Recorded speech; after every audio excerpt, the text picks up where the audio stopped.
How's everyone going? How's everyone doing? How y'all feeling?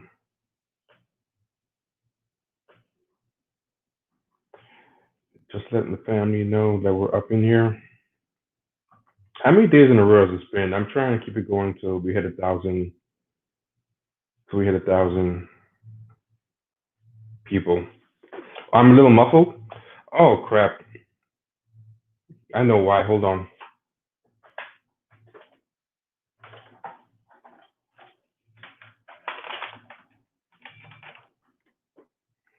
I think a wire was loose. Tell me if it sounds. Hey, what's good? What's good? What's good?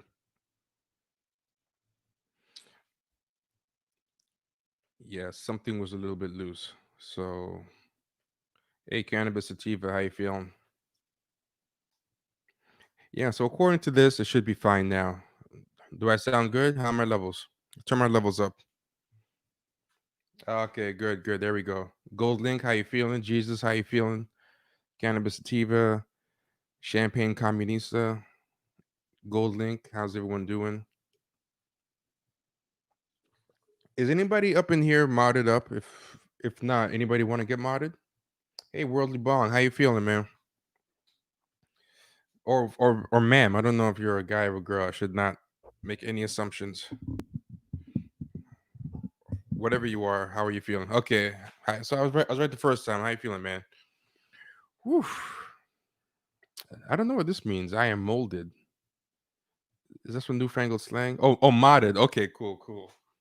Yeah, I thought you were hipping me some new slang or something. Yeah, so I'm not gonna wait too long for people to hop in the room. We got a mod in here. I forgot Worldly Bong. Did I ever mod you? I modded somebody on the Twitch side, but um let me know if I ever modded you. If not, I'll mod you now. First things first, not a lot of people up in here yet, but I'll just leave this here. The usual like, comment, share, subscribe. Feel free to yeah, it was another person. Do you want to be modded? I know some people don't want the responsibility. I respect that. So just let me know. If you want, I'll mod you because oh sure, okay, cool.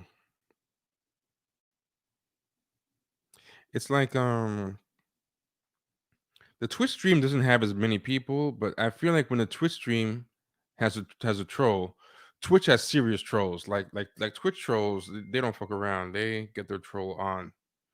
They be using bots and whatnot. So we just sign in and let's get it started. Once I mod up somebody on Twitch, then we are good to go.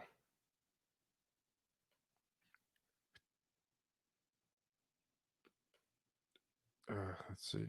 Every time I log onto Twitch, man, that whole place is crazy to me. I still can't get used to how it looks. But Twitch is a good community. I really like the people on there. Okay. Uh,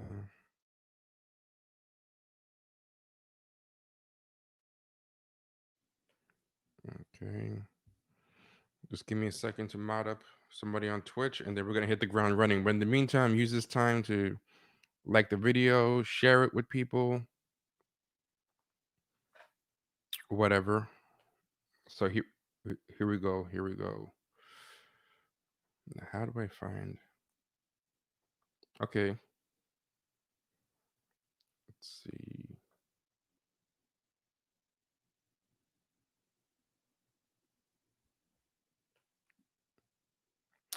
I'm trying to mod you.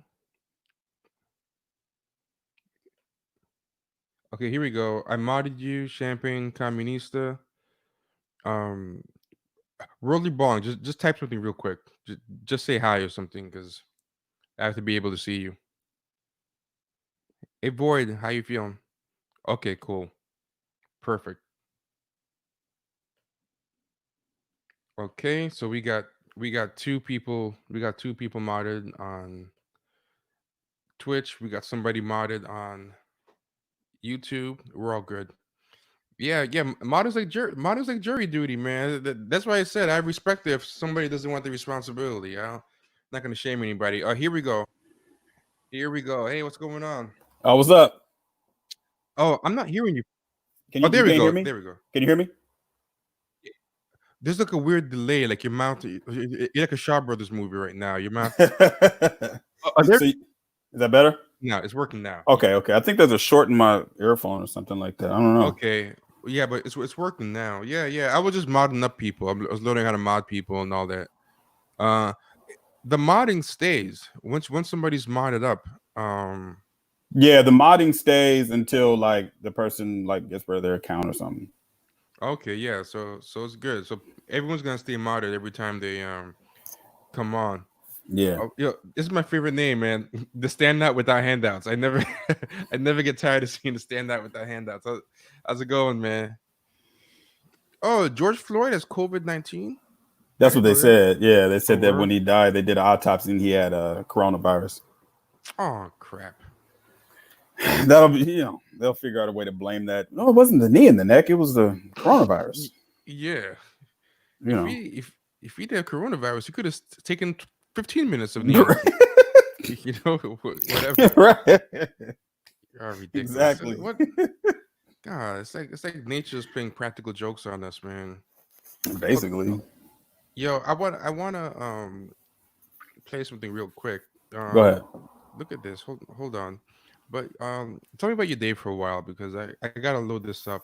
Oh man, it's been a day. So just for everybody that's wondering, I am back on Twitter. Fortunately and unfortunately. I am back on Twitter. I feel like now's a good time to be back on Twitter though, because that's the only reason why I came back. Yeah, because the one good thing about Twitter, as bad as it is, it's a good place to find news. That's the only reason why I came back. I only came back because the shit that's going on right now. I'm like, you know what? I think I need to be a little more informed. So let me find a way to snake my way under the radar of Twitter because they kept banning my account. So I found a way to get around it.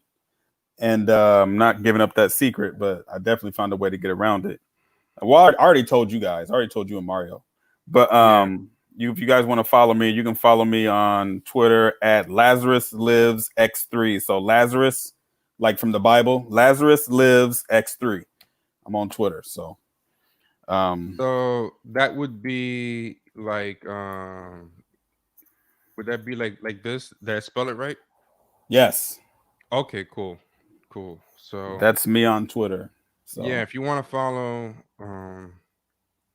I didn't even want to go by my old Twitter handle because I figured Twitter would find out. And don't give any clues. Don't give. I had to create some new shit because I was like, "Fuck." They were out to get you something serious, dude. Oh, like damn, up in Mario.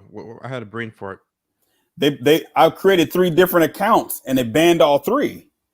So I was like, "Damn, how can I get around this?" So I found a way to get around it, and I'm back on Twitter now. Okay, cool, man. I know for sure. We didn't talk about it, but I know you were watching the shit out of the Obama town hall. Oh my god! You are mobilized. This guy. The good thing about it is I'm not surprised. Barack got on here and said some crazy shit, doing his thing. What I am surprised is the people don't give a fuck. Oh yeah, a lot of people don't give a fuck. I mean, the people who do are just the most delusional liberals alive. Right.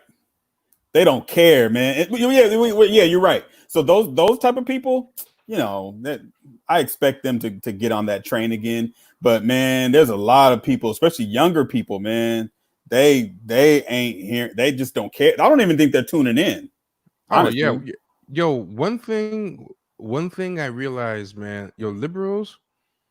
All they want to do, man, liberals don't really care about anything except making discomfort go away. Like I think the liberals and the conservatives both kind of are deathly afraid of violence, but the conservatives just want to rush in and crush it. Like that guy Tom Cotton was talking about in the New York Times about sending in like the military and destroying it. Freaking Tucker Carlson is ready for the Turner Diaries 2.0. He's calling for martial law. Yeah. And then you have like the liberals, they're trying to listen their way out of it. Like, like how you have any list to give me, guys? Share with me your favorite anti-racist reading list. Yeah, dude. Uh, Nobody wants to hear that shit anymore, man. help me signal boost 20 POC podcasts and whatever. It's like, god damn, you can't just consume media your way out of this. This feel like or talking about voting, like, hey guys, a great thing we can do to get rid of this pain is to vote, right? It's like, oh Yeah, god, it's not you haven't working seen anymore, man. People are yeah, not buying that shit. They're not. yeah, Now, again, like you were saying, the staunch liberal Obama supporters, they love it. You know what I'm saying? But it's yeah, almost like, what it reminds me of is like when a team, like when your team has an old coach and maybe he was winning, you know what I mean? But now you got a new coach and he's winning too. You know what I mean? Like people are gonna go and cheer on the old coach, but it's yeah. only for nostalgic reasons. There's nothing that they're gonna get out of that as compared to, the new guy. Like we're winning now, and we're winning in a different way than you. Much love, much respect, but look, we gotta go on. And what I'm starting to notice is like a lot of people, like young people, man, I'm impressed with young people. I got nothing to say, and they're not even this isn't even the not the millennials. This is like the Gen Z or some shit. Like, Yeah, I respect the ones that aren't dancing. You know what I'm yeah. saying? Yeah. Those ones doing the electric slide, but even then, those dancing videos, a lot of them, I'm looking at them, and they're not really young people. There's a lot of even straight up boomers dancing, doing some line dancing. I don't know what the fuck they're doing. Electric slide and shit. They're doing the cha. Yeah, electric slide out the door, man. Get the fuck out of here. Well, they're only gonna be doing that till this weekend. After this weekend, they're gone. They're done. Yeah. So on Instagram, I live streamed that press conference during the day outside of the police precinct, the one that got I've seen that. Yeah, and there were a lot of boomers and Gen Xers in there, and I gotta say, man, I'm not an anti-religious person. I'm not one of those people that's like, my brother, the Bible was the worst thing that happened to the black man. I'm not one of those types. Like, I feel like anything can be good or positive based on how you look at it. How you would, you have some perspective. I have to say, for some black people though, that religion is just crack, because they brought out like 4 or 5 different priests, and then like the people were all mad. I just keep hearing, yeah, praise Jesus, yeah, and if you look at the stream, we have a Champagne Sharks IG, and I live streamed it to IG, right? And listen to the stream. The guy was saying, he took one knee, goes, let's all pray. Yeah. Let's pray for these cops. I was like, wait, he drew and prayed for the cops. That shit ain't catching no traction, man. It's not catching any traction. And I hate to say it like this. The reason why is because I hate to say it like this, man. Too many white people. There's too many white people involved. And I'm not saying that white people don't believe in God, but they don't give a fuck about religion unless they're using it against you for some type of. Oh, I see. I see what you mean. I thought you meant there were too many white people at the protest, but you're saying there's too many white people to be swayed by. No. White people are not swayed by them old Negro spiritual bullshit. They're not. No. I'll tell you what it is. White people, they do care about God, but they listen to the different chapters, like selectively. People, some people's albums, like on the Black Sheep album, like the black people might like this track, but the white people like the choice is yours. Like sometimes white people like different tracks on a mainstream album than the black audience. If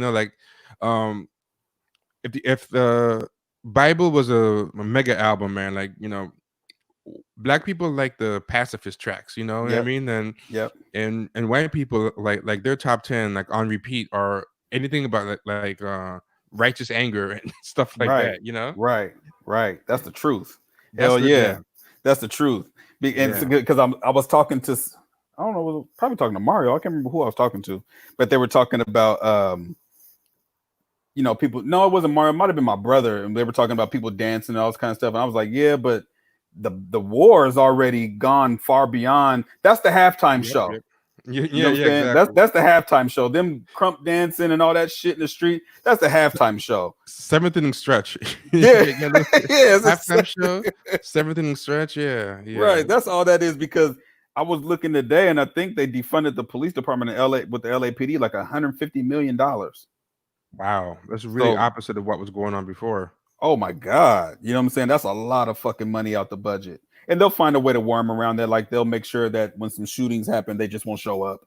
You know, the police Yeah. are scandalous in LA. You know what I'm Oh saying? yeah, yeah. They always find a way. The same way like insurance companies always find a way to pass on the pain to you, no matter what. Right, Or right. corporations, like the police gonna find a way to pass on the grief to the people. But yo, your boy DeRay is out and about. Yo, Oh Lord, it's like they had that dude frozen he's trying or to. somewhere, or there was a sleeper agent. He got a new grift. What is he doing now? The Manchurian grifter. Yo, they activated, grift powers activated, and he just came out. But you know what's funny, man? I'm gonna show something real quick, and this is just a headline. I'm not going to play it or whatever, but Okay. he was on freaking Bill Simmons podcast. Oh, Ray and he had the McCutcheon. 10 Eight, ways to yeah, stop police. Yeah, yeah, the 8 points. And what's yeah, crazy about this one? I'm not gonna play it. I just want to show he was there. He was also on. They brought him out on that Pod Save America podcast. yeah, So I mean, they brought him out to do the full court press. And at the same time, those same 8 points were in Obama's town hall. So they yeah, had this thing, that Pod Save America, Justice for George Floyd with D-Ray. But yeah, what's crazy about it, right? I don't know if you remember this, but we were getting on his ass like years ago about why is all you do show up to every city there's a protest, and he just keeps saying like watch whiteness work. yeah, I love my blackness and yours. I love Apple products and Doritos are great. You always just saying dumb shit, or you're saying catchy catchphrases, or you're doing product plugs, or you're giving white ally workshops, and yeah. he was arguing with people over and over, and they were getting it bad on Twitter. And then They ain't fucking with him no more. no, but they announced, hey, we have campaign zero, we are asking for stuff. Yeah, there you go. And they started meeting with Obama, and it was campaign zero, and there was 3 of them that were doing it on the fucking Bill Simmons podcast. Of all fucking people, Bill Simmons. Yeah, but I mean, he thinks of himself as a celebrity, really. So it makes sense. And Bill Simmons is a fucking Celtics fan. That's it. Yeah, basically. But I'm saying Bill Simmons is the kind of guy, he wants to be kind of deep. So he Oh he yeah, went, yeah, but yeah, I mean, Bill Simmons was just nodding. He was like, yeah, that's true, everything he was saying, even though it's mad basic.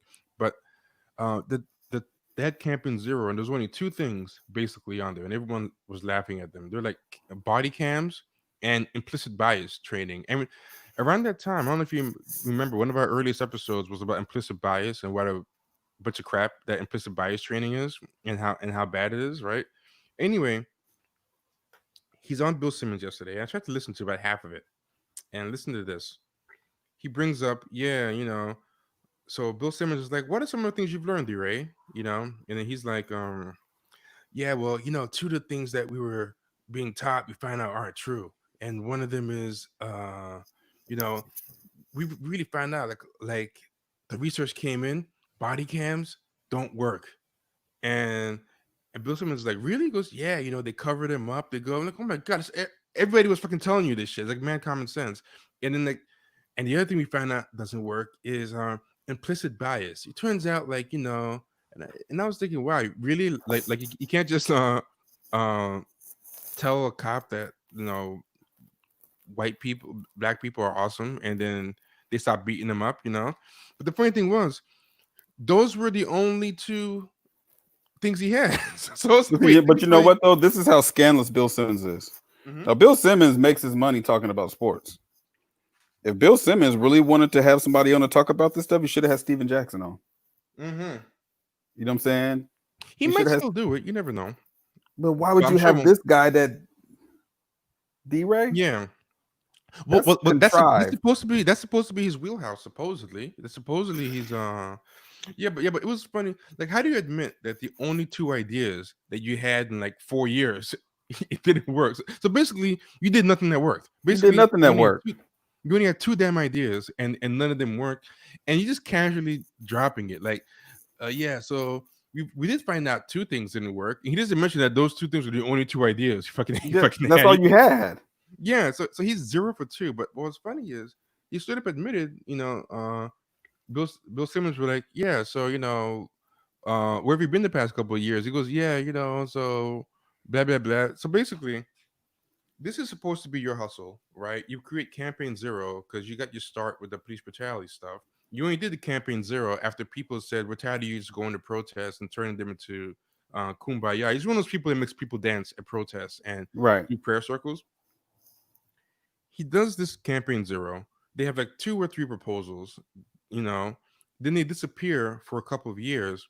Then they come back right when it's in the news again. And he straight up like said they didn't do anything between the two news cycles. So he basically straight up admitted um, that between the two news cycles, the first time and this new thing, and on Obama's site, the literature and the stuff was just from a couple of days ago. Like they just slapped it on the foundation site, and he started making the rounds like yesterday. D Ray, he was also in Mm, DQ. So you basically yeah. admitted like in the 3 years that you were playing footsies with Katy Perry on the couch during your podcast. That's something he really did, by the way, and Yeah. lectured her about white privilege and was showing up at the Oscars and doing stuff like that. You did nothing with his campaign zero. Like you basically just shuttered it and left it, and you just unveiled it the minute the clout train came back in. Like that's shameful. That just shows like if this was something like there's this guy called Alex Vital, and he's a guy who does the end of policing. That's his book, and he's all about like defunding and ending like the police altogether. He's not trying to do implicit bias training. He's done, and that guy, as a result of this, his stock has gone up. Like everyone's reaching out to him because his book came after the first thing, right? The Hmm. first, yeah, his stock flew through the roof. He has all these people asking him to come on their podcast and everything. He's gonna come on ours, but like I had to like book him later because that many people. He's doing all these interviews and stuff, but he's been on that beat nonstop for the last like 3 or 4 years. It wasn't Yeah. like he just was going around hopping on Me Too, hopping on because DeRay has hopped on everything. He was doing every single social justice trend that came out, including like sexual harassment and Me Too and stuff like that. So yeah, like this guy has been on the beat nonstop, and it's crazy that DeRay has left the beat for a couple years and can just dust it off when the cloud train comes back in, and all the mainstream media just falls back in line, treating him like an expert. And I really hope that other guy gets more attention. Yeah, I mean, I think the whole thing is contrived. The way he's popping up and he's immediately hitting all these different news and media outlets, that ain't by accident. Oh no, no, it's all You know what I'm saying? That's coordinated. all that's all coordinated. But That's all. yeah. That's all press. Sorry, go Yeah. on, go on. Yeah, no, Yeah. that's their way of this is the hilarious thing. All of this has happened at once. So they're Hmm. promoting people hugging cops, asking stupid questions like, so what do you think about the cops hugging, like you were talking about when they were interviewed when you were on the Yeah. Oh, news. oh yeah, yeah, yeah. I'm gonna tell them the story real quick. So, I went to that press conference that happened on I forgot if it was I think it was Monday, I think, or Tuesday. I forget which day, but it's on the Instagram, and I filmed it. And there was a lot of praying, lots of hugging, everyone going on the knee and everything.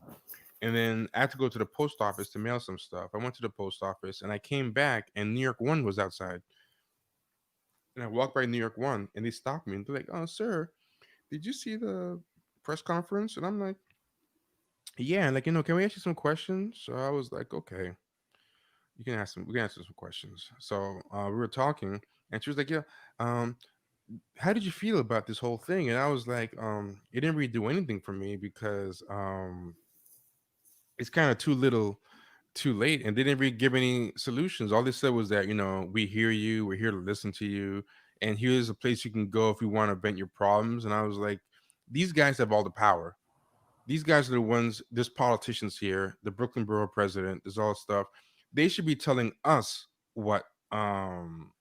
something. Like, why are they showing up to listen? It makes no sense to me. Like we don't need them here to listen to us. Like, how many times can people tell them? Like, it's not that complicated. Like, people are getting their shit kicked out of them. They don't want their shit kicked out of them. It's not like maths. It's not like calculus or anything. Right. And she was like, but don't you think it was a good sign of things to come that they went and kneeled? And I was like, well, kneeling is ruined now anyway, because the whole reason it started is because a cop kneeled on somebody's neck. So Yeah, it's the not even irony. a good symbol. Yeah, it's not even a good symbol anymore. It's a tainted symbol.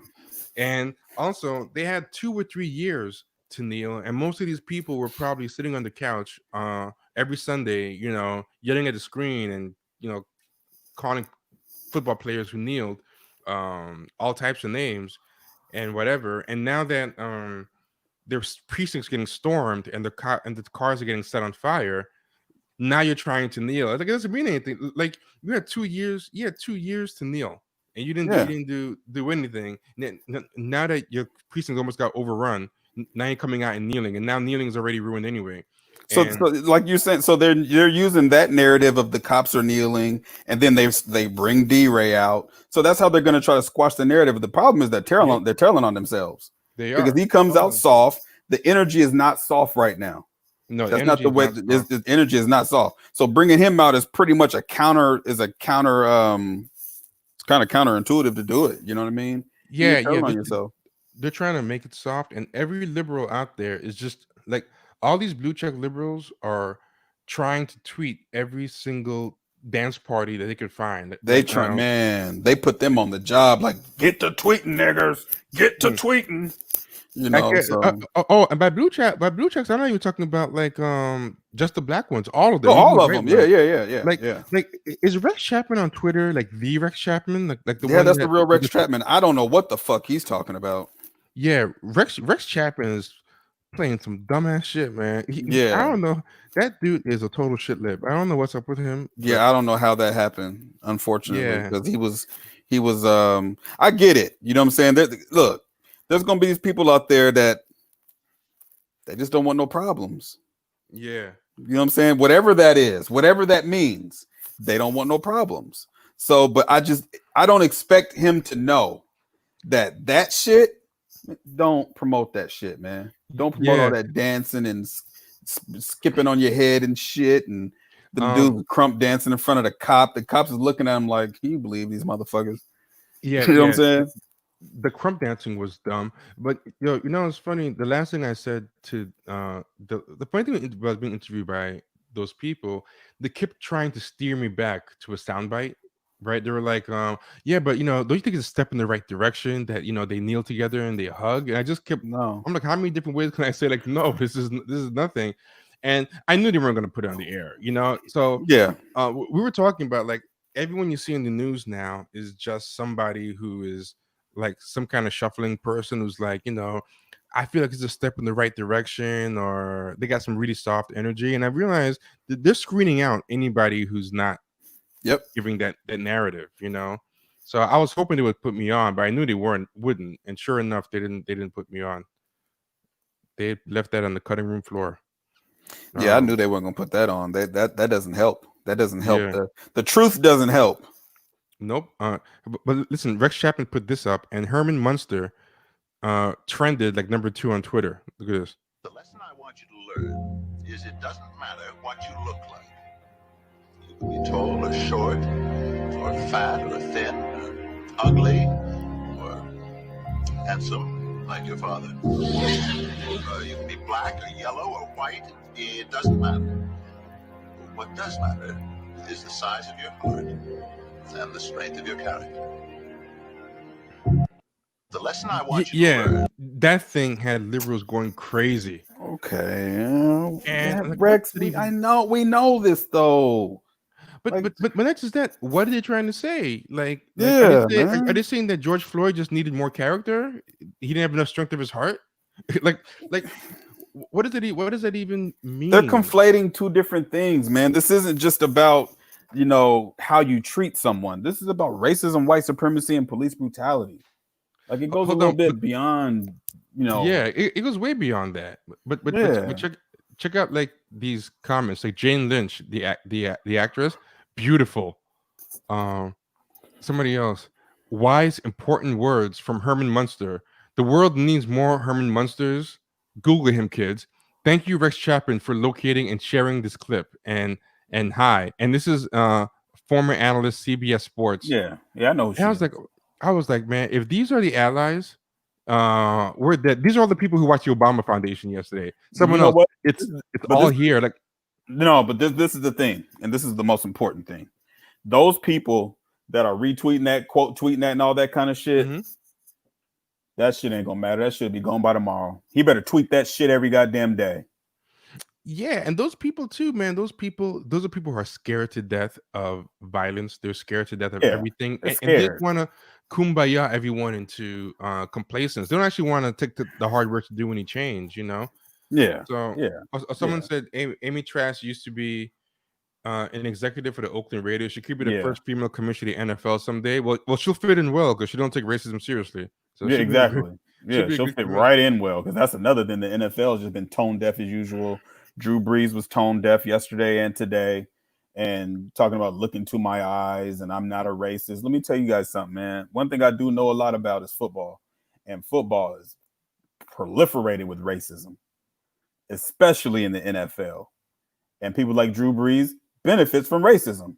Yeah, Jake Fromm today. You know what I'm saying? These motherfuckers are racist all day. This is the thing that people don't understand if you don't watch sports a lot.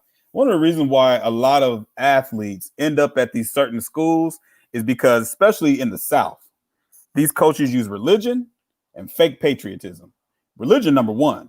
When they come into your living room and you living with your grandma, you living with grandma, you just living with your mom, more than likely, if you're a black person living in the South, you're religious. And the first thing they're going to start talking about is the religion. You know what I mean? Dabo Swinney, who's the head coach at Clemson, every time they ask something about race, he starts talking about his faith. That's how you know he's a racist. You know what I'm saying? He's one of those racists that he's so religious, he's scared to be a racist outright, just out front. You know what I mean? He's afraid because he's scared of God. Scared God's going to get him. Then you get someone like Drew Brees who stands behind fake patriotism. This stupid now, and this is what I was telling people, is like, Drew Brees is not an idiot. Don't think he's stupid. He's not stupid. You don't get into Purdue by being an idiot. So Drew Brees is talking about, when they asked him about, players kneeling next year because of the circumstances, he starts talking about the flag again. That's not on accident. That's a goddamn dog whistle. That's a dog whistle to the rest of the motherfucking racist fans that, hey guys, I'm still on your side. I'm not choosing any side, but I'm on your side. Because he starts talking about how both of his grandfathers fought in World War II. Well, damn, Drew Brees. What's it to do with anything? It has nothing to do with anything because what you just did is you just opened another bigger can of worms, because now we need to talk about why is it that when your grandfather came home from the war, they were celebrated, and when my grandfather came home from war, they got Jim Crow. And also that whole that's the whole greatest generation bullshit narrative by boomers. Leave it to Beaver. Leave it to Beaver shit. Yeah, boomers wanted everyone to worship their parents the way they did. They got the greatest generation. So if you listen to boomers talking about the greatest generation, so I hate using that even term. They should change that. It's a stupid greatest generation. When your grandfathers came home, they was able to use the GI Bill and buy homes and get an education and not have to worry about redlining, because historically the suburbs that we know of today did not exist before World War II. Everybody lived on top of each other. So when you come home from the war, you got a house living out and got a piece of land and all this kind of shit. You was able to pass down wealth. You know what I'm saying? So if that's what Mario, if that's what you think is patriotism and that you think that's what the flag is all about, then we really need to be protesting, because we ain't getting no benefits from that shit. So you can take that bullshit somewhere else. You know what I'm saying? It's a bunch of bullshit. And what it showed is, and I heard on the radio today, they were talking about how, well, Drew Brees is a staunch Republican. He comes from a conservative background. So in other words, he's a racist, and he comes from a racist background. Because anytime that you're going to play dumb and think that we don't know, you know what I'm saying? Like, motherfucker, please, man. Black dudes came home. It's in the books. Not only that, they had to stay in segregated companies fighting against Nazis. Like, think about that, Drew Brees. And that's the thing that I wanted to say. That's what I wanted to say next is like those boomers try to make you think that the greatest generation, like those concentration camps, were just fucking with their hearts. Like, they were Yeah, sitting in America like, damn, man, we can't let justice exist anywhere. We're gonna go over there. They were just mad about Pearl Harbor. They, that was they were it. just, That's all. yeah, Yeah, they were just mad. They were talking about get the jabs. If you look at all the propaganda, it was all, and even in the propaganda, if you look at the propaganda, they drew the Chinese, so they drew the Japanese people one way, and the Germans they drew a whole different way, and they weren't really that stressed out about Germans and no. Jews and They racism saved and they stuff. saved some of them German doctors anyway and brought them back over here. If you really want to dig into that, Yeah, go into that rabbit hole, they brought a lot of those doctors back here. You know what I'm yeah. saying? So People in Europe, the Russians, the British, the French, like they were the ones like fucking with the Nazis the most. We were like in the Pacific Theater most of the yeah, time. Uh, man, do you know Dr. Seuss was a war propagandist? yeah, yeah, Yeah. Dr. Seuss was a war propagandist, and he had some of the most racist stuff. It was very interesting how the way he drew the Asian people versus the Germans. It was yeah. really like I'll give an example. But he, his thing was so full of racism. His stuff. I had a book of his war propaganda because I found it interesting, and he would keep drawing the German people. First off, 90% of the war propaganda was directed at the Japanese. He Yeah. had nothing to really say. But then, hold on, I'm gonna show it real quick. Like this is how he made. So see, Right. yeah, yeah. He would always draw draw the Japanese people like horrible. That's actually one of the better ones. Actually, he was usually making even worse than that. I mean, it's one Like of those things where it's like, even Dick. Yeah, I had seen a guy, and what I learned about being on Twitter now is I don't jump in people's mentions. I just look at shit and just scroll because people are stupid and they're looking for attention. So a guy goes, "Oh yeah, well, the Japanese, they were fighting the Japanese. Well, how come the Japanese were put in camps? How come black people haven't caught up with them? Motherfucker, they got reparations. Stupid." but also like a couple of years in camps, and this is not to downgrade anybody's struggles. That's Nah, very no, different than centuries of chattel slavery too. Like that's because yeah. kind of when you say Irish people were slaves, and it's like It's a false okay, equivalency. Like, it's a stupid conversation to even have. Like, people that want to have those stupid ass conversations, it doesn't make any sense. You know what I mean? look at this one that Dr. Seuss did. Um, those are actually let me take the banner off. So that's a whole line of Mm-hmm. Japanese people stretching all the way back to California, Oregon, and Washington. And the top says waiting for the signal from home, and it says honorable fifth column. So the funny thing is they're mixing up their stereotypes because honorable so and so is like the Chinese stereotype in America, but Yeah. yet to him it doesn't really matter. So basically they're saying that and they're passing out TNT to every single one of the Japanese people. So they're basically saying that the Japanese people are fifth column in America Right. that are just waiting for a signal to go home. So it's right to inter them. So Dr. Seuss was kind of saying interment, and you see it signed Dr. Seuss on the bottom. Yeah. It's Yeah. funny. He didn't use his real name. He signed it with the children's book name. Yeah. So this whole thing about the greatest generation being about because that's why Breeze is saying it.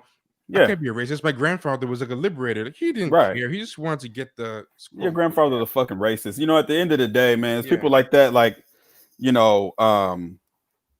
one of the signs. I used to have this book. I can't remember what it was called, but one of the signs that black people could show that they had wealth because you couldn't buy a home when you came back from the wars. They would buy a new car. So you live in the projects, but you got a new car. That was the only way that you could show you had something. Yeah, You know what I'm yeah. saying? As compared to them, That was a story about the Cadillac, where the they said Cadillac. the Cadillac was so important because that Right. was the freedom that you had to show wealth. I heard this book is very good. The one that JG mentioned here, it's called Hitler's American Model, and it's about Yeah. how Hitler got a lot of his ideas and practices from studying Jim Crow in America. Yeah. And so it's a great example of how It's this true. idea of that the greatest generation were so enlightened when Hitler was getting all his ideas from you, you know? Yeah, one of the things I like that after this has happened is something that we haven't seen ever, whether it be when Colin Kaepernick first started kneeling, or whether it be when Riley Cooper was running around calling people niggas at a concert and came back to the NFL. Man, the players ain't fucking with Drew Brees. His own teammates is airing his ass out. Other white players are airing him out. So I'm looking at this. I'm like, okay, this is starting to make a lot more sense.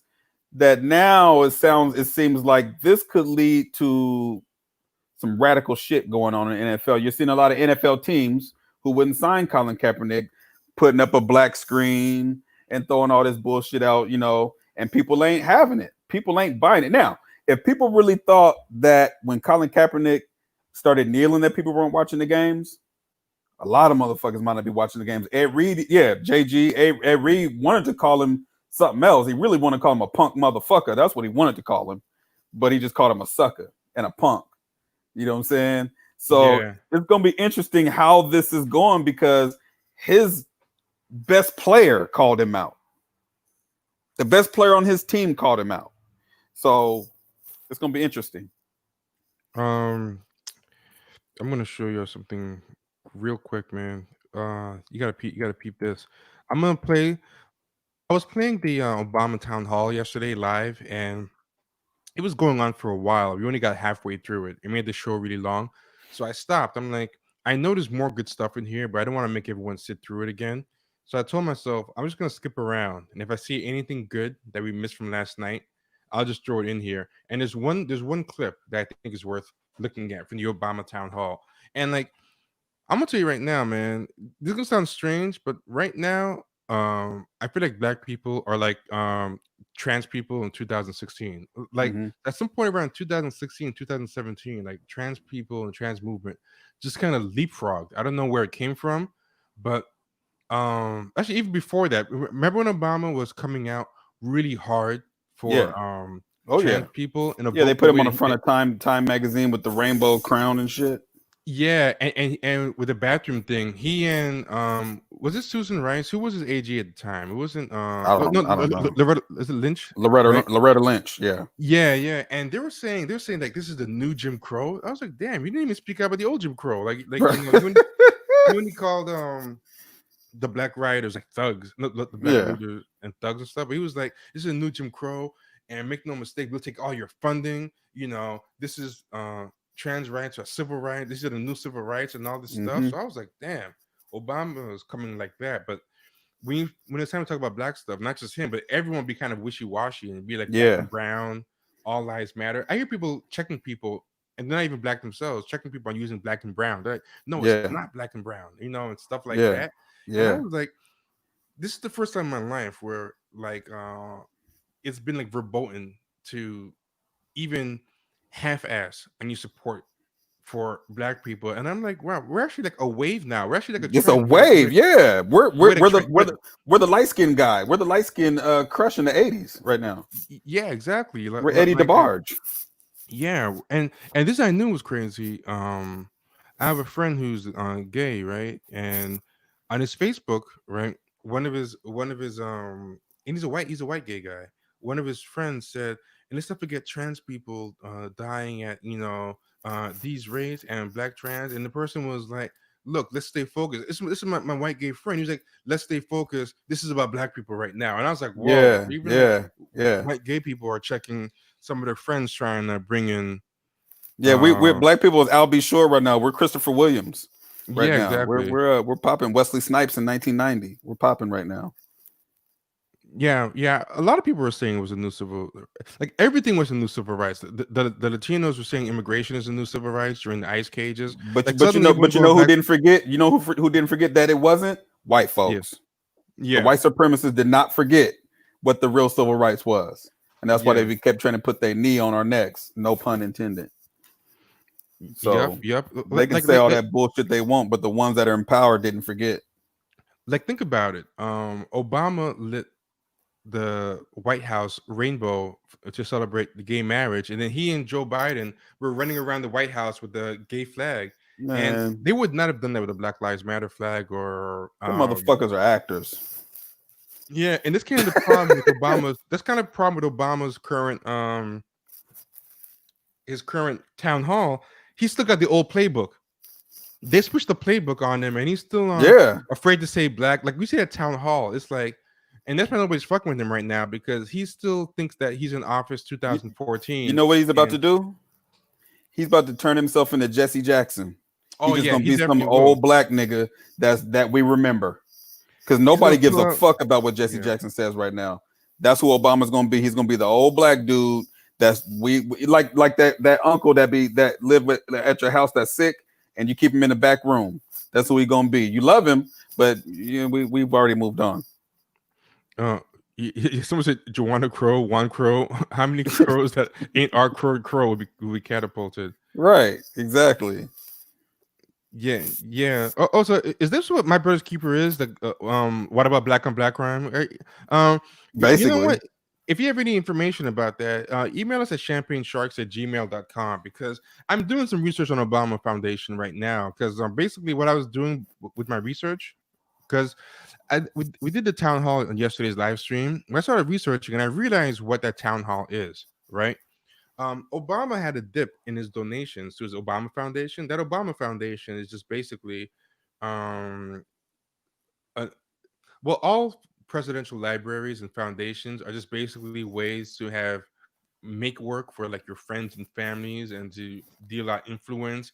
The Obama presidential libraries there's a lot of it's part of a narcissistic project where Right. you build a testament to yourself, but you can do a lot of fuckery with nonprofits and Oh yeah. You can grift with- misappropriate a whole lot of money.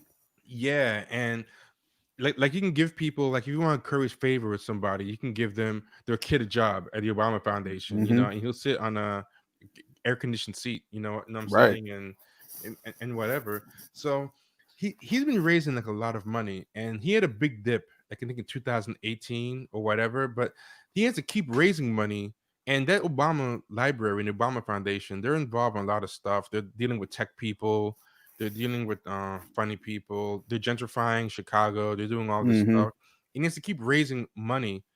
And what I realized at the town hall thing is, and bringing DeRay and Brittany Packnett and all these people on, is that's a way to make the Obama to send people to Obama Foundation. So Right. when you click the link, right? If you click the link to it, I want to show you this real quick because this is pretty interesting. If you click the link to it, he sends everybody to Obama.org. And yesterday I went to the site, but I was moving around a lot because I was trying to find the substance. So last night when I was on here, I was trying to find the substance of his plan, and I ended up falling like multiple layers into the site. I never found any substance. But today I went back just to take another look at it, and this is what I didn't realize. So you go here to Obama.org, and they put George Floyd's picture on there. You know that's new, right? Right. That wasn't there Right. before. So this thing had to be all switched up. They switched up the whole site, at least like the front part that people go to make it about return to Black Lives Matter. So this fist up. The first thing on the Obama.org is watch the town hall with President Obama, and then you go down here. There's this mayors take pledge to action now, and we're going to talk about that. There's some funny business there too, right? Talk about My Brother's Keeper and stuff. But you see like this kid that was singing this sorry Yeah. thing.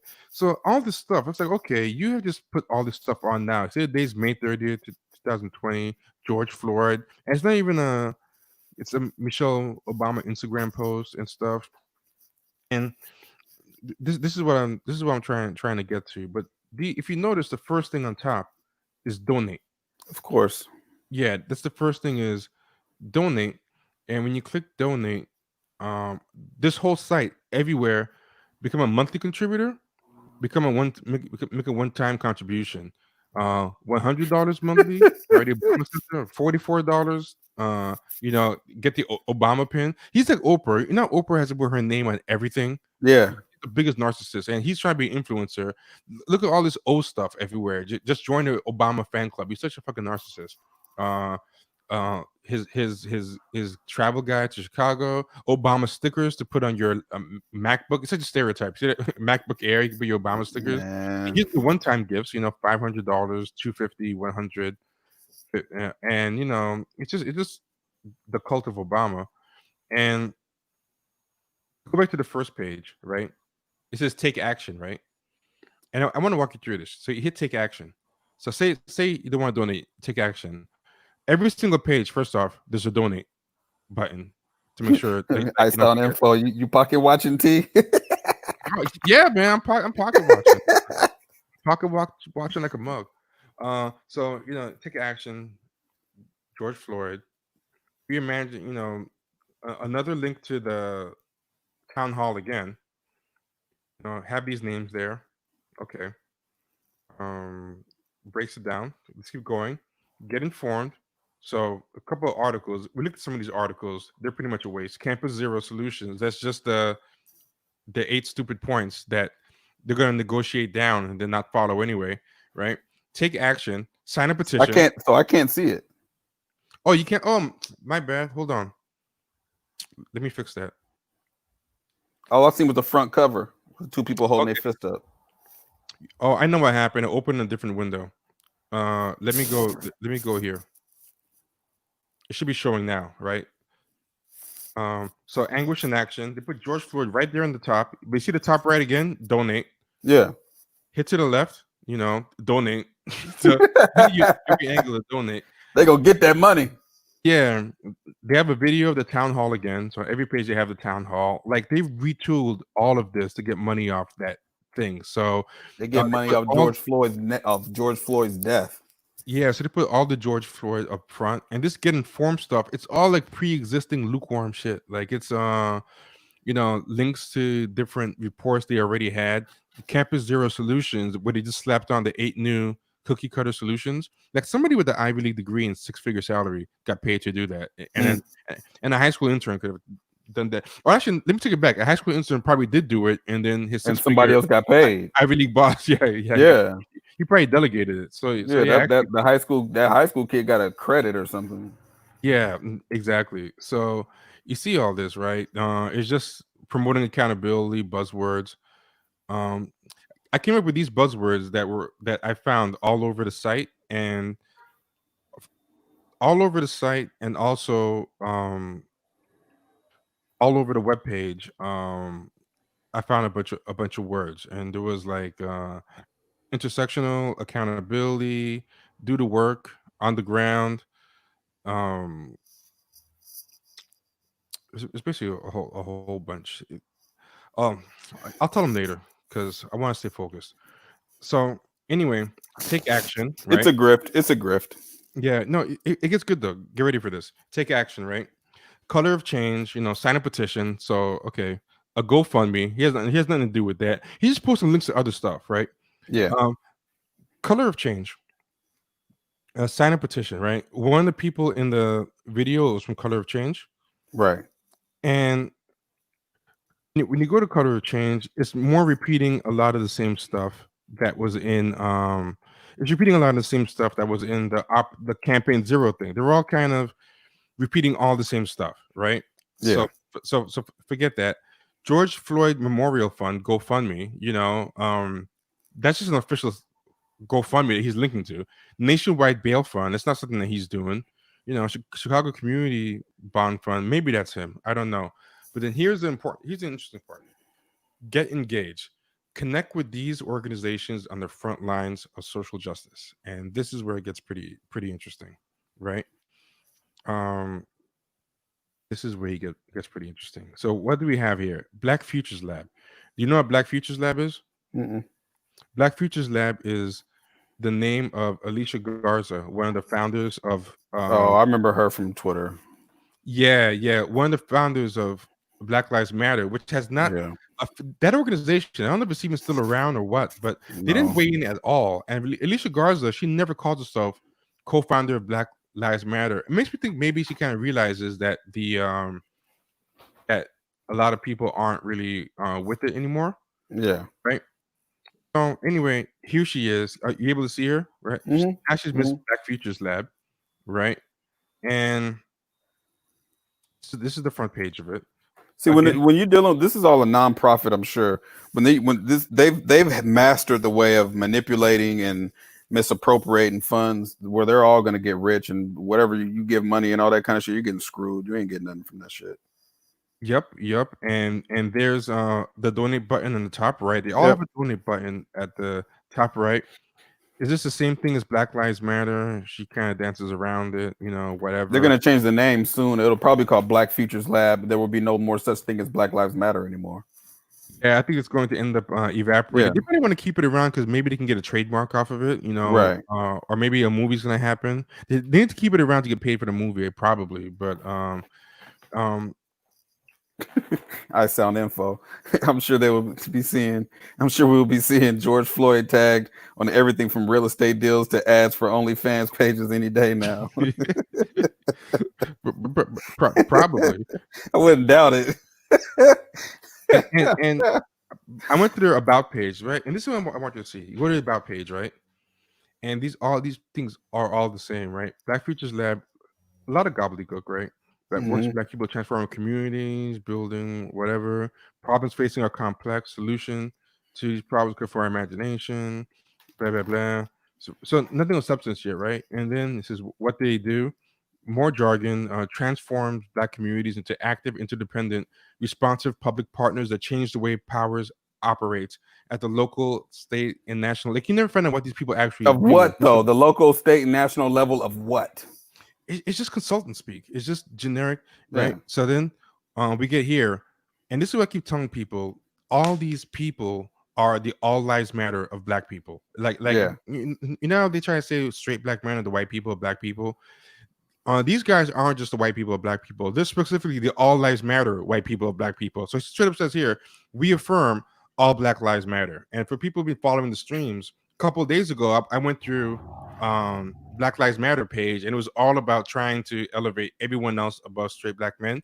So here goes. The Black Futures Lab engages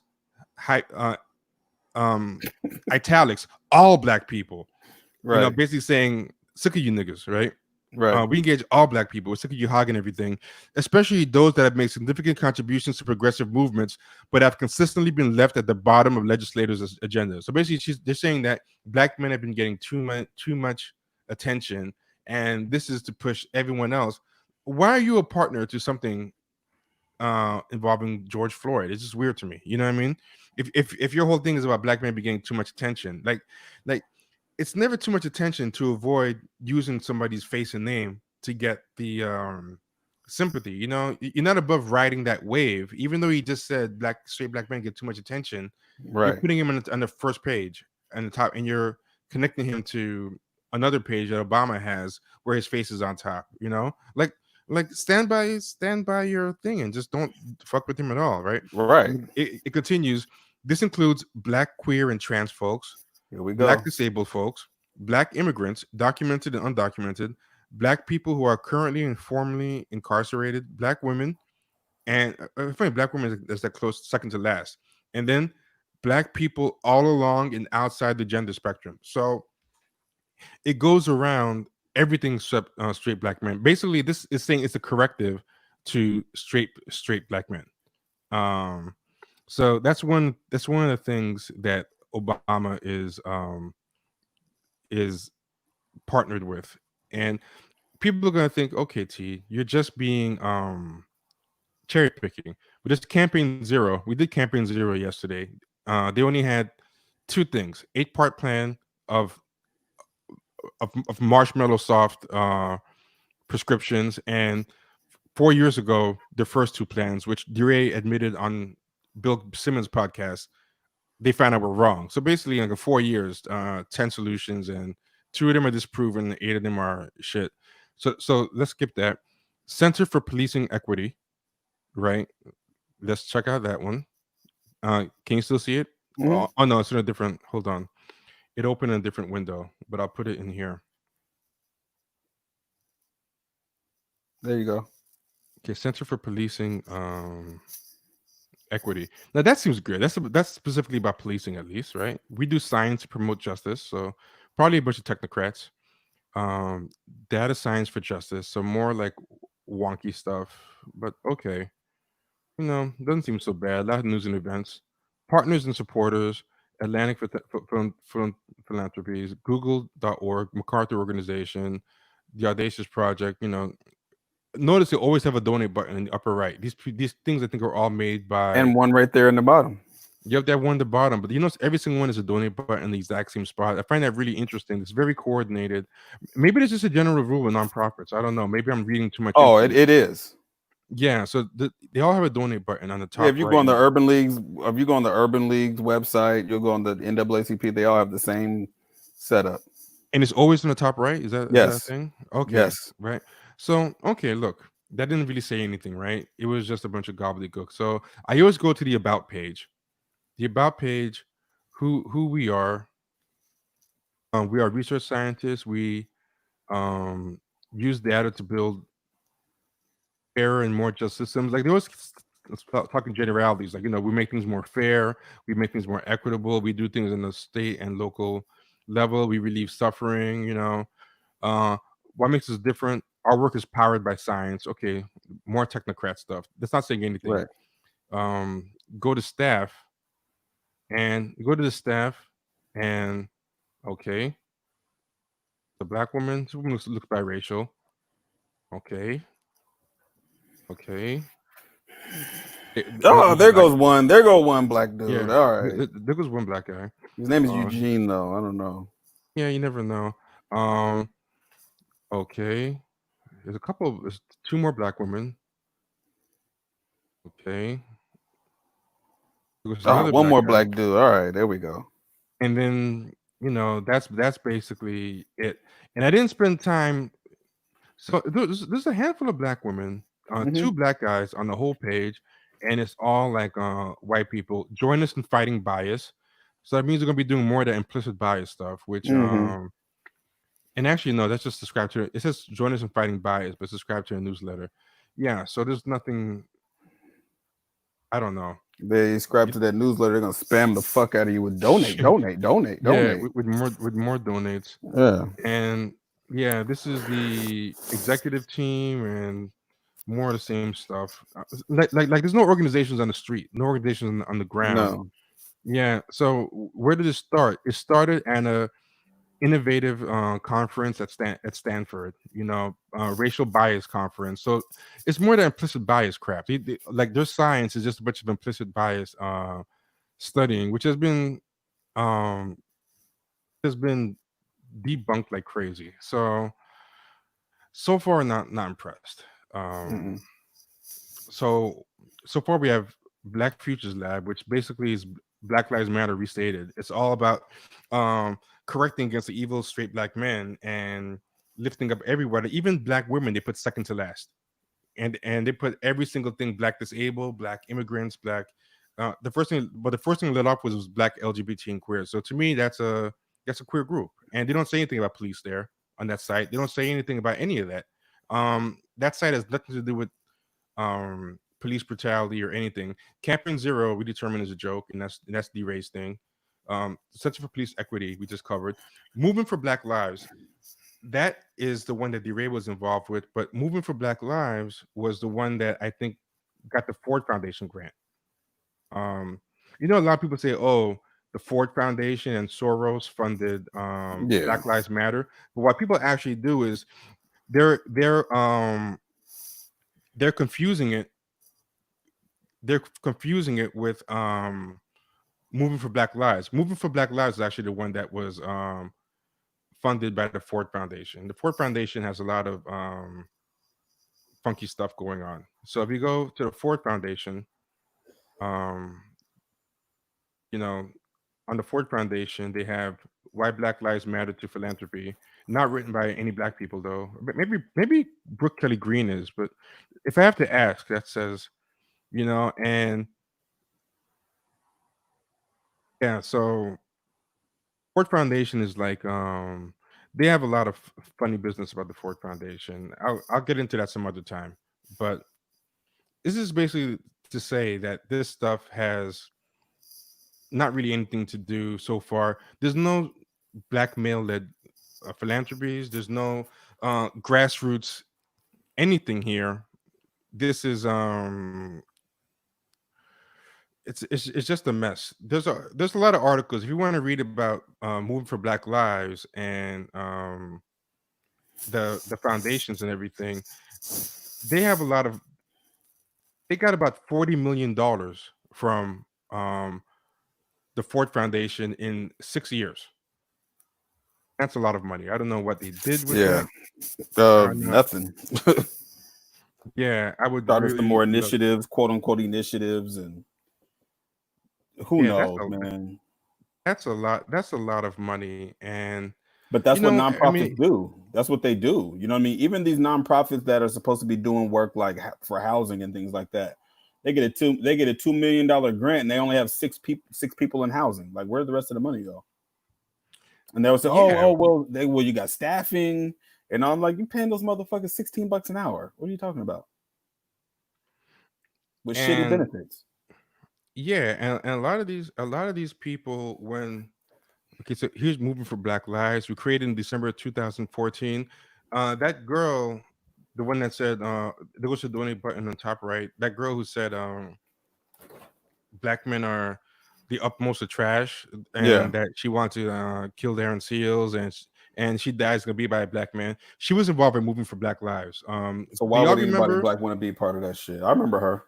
Yeah. Do the people in the chat, do y'all remember when we talked about that girl who was against Darren Seals, and she's the one that they ended up making a whole documentary about her that got released in the theaters, and thankfully like it failed.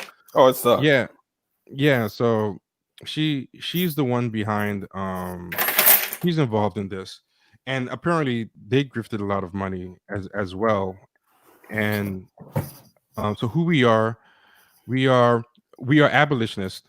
We believe that prisoners, police, and other institutions that inflict violence on Black people must be abolished and replaced by institutions that value and affirm the flourishing of Black lives. Okay, that doesn't sound bad. We believe in centering the experience and leadership of the most marginalized Black people. So there you go. You start getting the clue. It's going to be all Black Lives Matter stuff again. It's going to be, they're going to go into the all life matters of Black people, because they didn't say the most marginalized people who are Black. They said the most marginalized Black people. So they're trying to say we're not No going to do any straight black men. Yeah, exactly. So what do we mean the most marginalized? So that means you're going to create a hierarchy of Black people, right? Including but not limited to those who are, and the first thing, trans and queers, women and femmes, currently and formerly incarcerated, immigrants, disabled, working class, and poor. The last thing is anti-capitalist. So they're also leftist. So basically, it's moving for Black lives, but here they're doing socialism. They're doing prisoner, like it's a bunch of lift all boats thing, prisoner rights. And I understand that there's Black immigrants. I'm not saying that there's not. I understand prisoners' rights disproportionately affects Black people. I know that there's a lot of Black disabled people with environmental racism. I know a lot of Black people are working class and poor, and I know that trans and queer people include Black people. But there's this sense where you're trying to do too many things, and I think when you try to break everything down like this, like just help Black people, it's gonna help everyone. Make sure that you're not leaving anybody out. So You know what I'm wait, saying? hold on. I don't want to cut you off, but now, after all of that, right? Yep. Does that sound like the tenets or a group that's going to get rid of white supremacy and racism? No, but it's not like a tendency of a group is gonna get a lot of coalitions with other groups and get more funding. Okay, so that in other words, they ain't going to get rid of white supremacy and racism. So when you look at the situation that we're in today and what people are doing today, which side would you pick? You'd have to be a goddamn fool to pick their side, because you would be only hoping to line your pockets and hope for more horror, crime, police brutality, and you're relying on those things to happen. If you're in a group like this, you're relying on those things to keep happening. You need those things to keep happening. Yeah, because that's basically how you get your bread. Basically. Exactly. So you're not. So that, in other words, you're not a fan of getting rid of racism, white supremacy. You're not a fan And of reparations. You're not a fan of any of that. do you see this is this is their site, right? This is the next site. It's called, are you able to see it? The Yeah, I see it. NBJC, the National Black Justice Coalition. On the very top, they have the first thing. This is a moving screen. Download the COVID-19 fact sheet. During the AIDS crisis, Black people were left behind. We can't do the same with COVID-19. So they're starting off with COVID-19, Black people. Okay, that's fine. But mentioning the AIDS crisis, I think, is very deliberate because there's a lot of things that the Black people were left behind on. Like basically every single thing that was given to Black people, from the GI Bill to um, um, everything, FHA, everything, Black people were always left behind, every health crisis. So they're focusing on AIDS because you'll see why in the next slide. Um, COVID while Of Black queer, course. Yeah, of right? course. Take the survey, COVID while Black queer. So, and then you look at the bottom here, the National Black Justice Coalition is a civil rights organization dedicated to empowering Black, lesbian, gay, bisexual, and transgender people. So about every single site that we have come to is basically a gay site. Every single site here is Yeah. gay, and some of them even explicitly call out straight Black men This is the as getting too thing. much attention. Look, this is the thing. They need to just come on out and create their website and say that that's what they're about, because you trying to co-opt quote unquote Black in this whole thing, you're losing. You're only doing that so that you can keep getting funding, because you know nobody gives a fuck about your sexuality as a Black person. You know that that's not gonna move mountains for white people. They don't Yeah, care. their main concern is that you're Black. You Yes. know, but yeah, this really, what I find is so fascinating is that site after site here, they either don't mention Black men or they only bring them up to say that they're getting too much function. So why are you all riding the waves of George Floyd? It's really because weird. like I Sound Info just said, Black suffering is the hook. Yeah, but I mean, Black men are privileged, so apparently we No, shouldn't be no, suffering. they don't care about that. Are we privileged? No. They are. We're privileged when they say we it. are. No. We're privileged when they say it. Yeah. But when they write this shit, now it's a whole. But we got to save everybody. It's a bunch of bullshit. And what I'm saying is that all of this, when you look at what's going on today, and you look at all of this shit is done.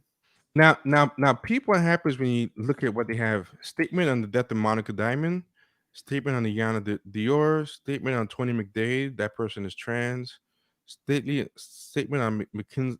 Like,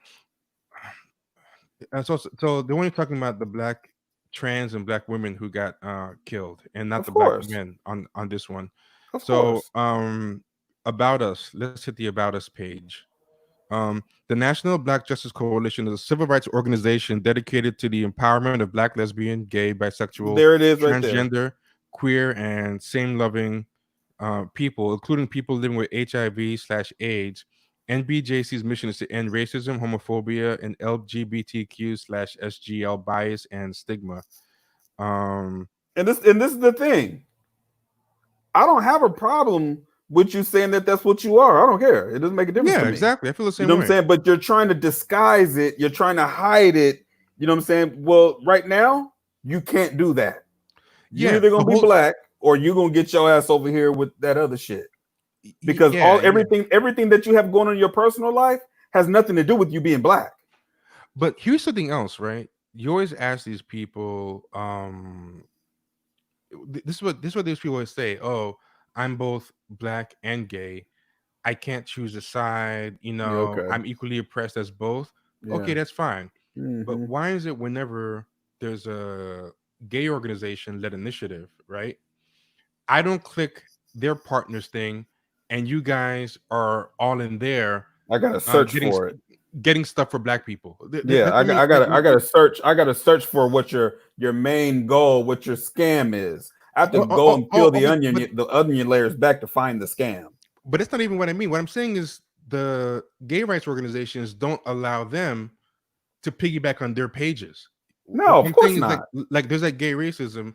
they don't let them, when they have their things going on, they have ACT UP, they have all their white gay organizations. They might let one of these people in, but they're not going to let a whole bunch of these organizations in and then let them funnel that money for a gay cause and then put it into like black gay stuff, you know. And No, of course not. No. if they try to tell those white gay people, well, hey, there's black gays too, so we should get some of this gay money, they'll be like, no, we're gonna keep the money and we'll decide which black gays. Yeah, they know. They know that those white gay organizations ain't fucking with them like that. Yeah, But the reason why they're even trying to peddle this shit to black folks, because they know that black folks have so much trauma going on, so much drama, so much stress, and so much lack of unity and togetherness. That they can do that. They can do this, and nobody's going to call them out because one, only certain types of people are even going to look at this website. Yeah. I'm just OCD like that. I look at everything, you know. But a lot of people don't do what I'm doing. Most people ain't fucking with them. You know, when you go look at that website, and you got to peel. That's what I'm saying. You got to peel the onion layers back to find out what are they even talking about, because it's so much fucking mumbo jumbo that I don't even know what the hell they're doing. What do you do? Yeah, okay. Look. We've come to the conclusion. Okay, you're black, you're gay, lesbian, whatever. Okay, now what do you do? Yeah, and what does that have stuff to do with George Floyd, Breonna Taylor, and Ahmaud Arbery, training the next generation of LGBT leaders, building and sustaining relationships across our communities, making sure our voices are heard out on the Hill, you know, which is a gay event, building stronger black families. I don't know what that means. HIV testing, PrEP, condoms. So it's like, okay, I don't get it. And let's see, board of directors. At least these people are black. I'll give him that. Is that Benjamin Crump? It was Benjamin Crump's ass. Of course it is. Of course it is. Hey, yo, hit the like button, hit the subscribe button, share the video, share this video. Yeah, tell people on Twitter, on Facebook, wherever you are, let them know that we are here. Definitely let them know that. And okay, so I mean, this is all enlightening stuff. What else? Yeah, I saw an info. What they do is work at being heard and seen. That's it. Yeah, they don't have anything tangible going on. No, and getting some money for themselves, you know. Yeah, I mean, and this is the thing, man. Look, if they're gonna get their money, fuck it, get the money. I don't care, because you're not gonna do anything tangible. You're not gonna, enforce anything to where it's gonna make any change. Yeah, when I compare what. This is the only one with the donate button in a unique place. All the rest of them had them in the same. This one has a slightly different layout than the other ones. So I wonder who designed this one. All the other ones feel like they were designed by the exact same person. Like the font, same fucking PowerPoint and shit. Some college. This NAACP Legal Defense Fund, and we know NAACP is run by white people. Right. That's a given. So we're not going to waste time at NAACP. So basically, there's been 7 things we hit so far, and 6 of them are gay priority organizations or socialist, ableism, and other stuff happening. So here's the last one. AVP, I think it's the anti-violence program. Let's see what's on the page. Here we go. Our mission: AVP empowers lesbian, gay, bisexual, transgender, queer, and HIV affected communities and allies to end all forms of violence through organizing and education, and supports survivors through counseling and advocacy.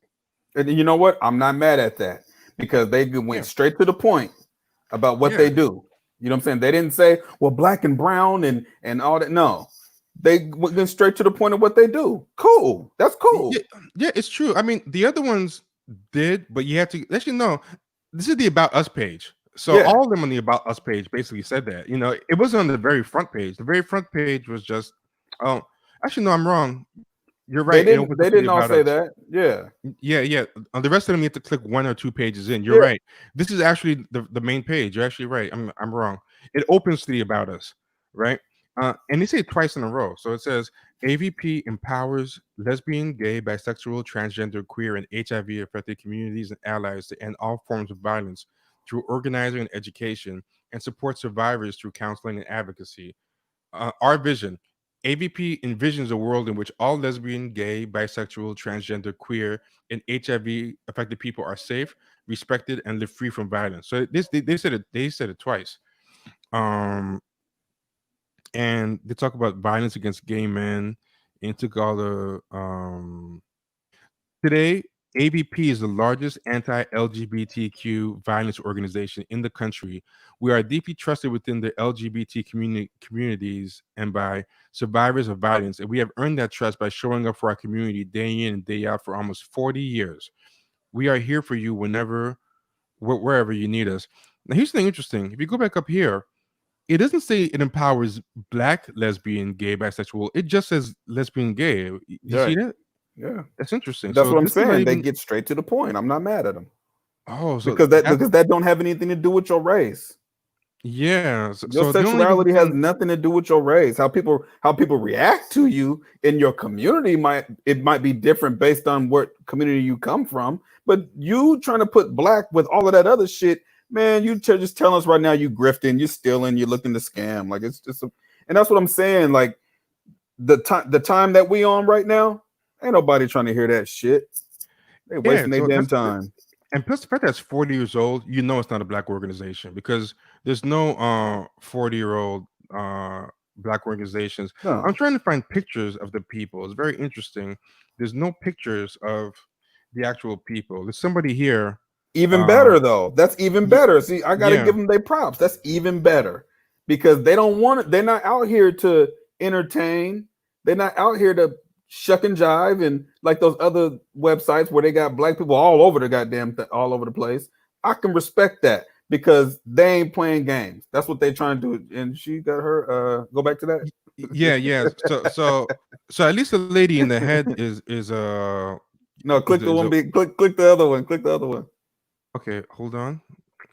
It's freezing. Give me a second. Oh, okay.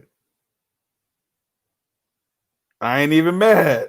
Yeah, yeah. I'm not mad. They're on vacation. They're doing their thing. Yeah. So at least the person. It says executive director. So this person is Hispanic. Catherine Shigru DeSantos. Mm-hmm. So basically, everything except for the NAACP, which is basically not a grassroots black organization. There's no grassroots on the ground black No. organization in any of this stuff. It's all okay. So this is her. She's a white Latina. Mm-hmm. Okay, let's see what else is happening here. Darlene Torres. So she's Latina. Let's see Yeah, if she's she's a. Latina. Let's see if she's a light. I mean, a white Latina. Mm, I can't tell which one of these is her. Is one of these her? She's one of those three over here on the right. Maybe, but I'm not sure.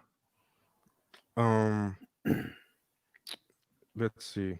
But you know, they're not promoting their image. You know what I'm saying? They're promoting the actual quote unquote the work. You know what I'm saying? Whatever that work is, I'm not saying that they don't do the work, but I will Yeah, say yeah. this: it sounds more viable than that other bullshit. Yeah, I mean, my only problem is like, why are you? This is my only problem. My only problem is why do you not do this for like gay things that are happening? Why don't you piggyback on their things? But they know they can't. They know, or What, at least.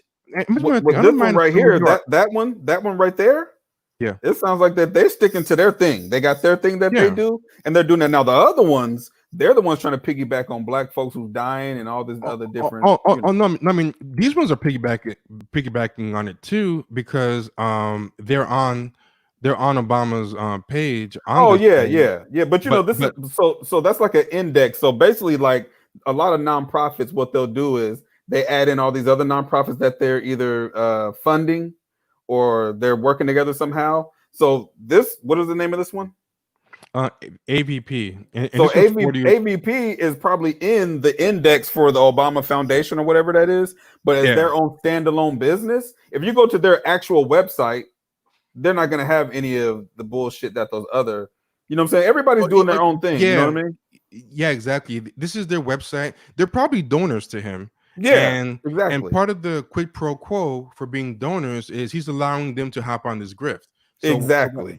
So what happens is in exchange for them giving him money to his Obama Foundation, what he does in return is says, "Hey, next time, you know what? No, it's like the mafia, right? If you do me this favor, next time I eat, you eat, I'll allow you to wet your beak. Yeah, Do people know the phrase in the mafia of wet your beak? You know, yeah, um, yeah. So he's what Obama's doing is he's letting them wet their beak. I'm yeah. skipping all the names that are clearly like Latino or Indian or Asian, and trying to see if I could find. I'm only trying to search um the maybe names, you know, the ones that might be something else. Basically, I'm seeing a bunch of names that are not. Um, this is Vanessa Crespo.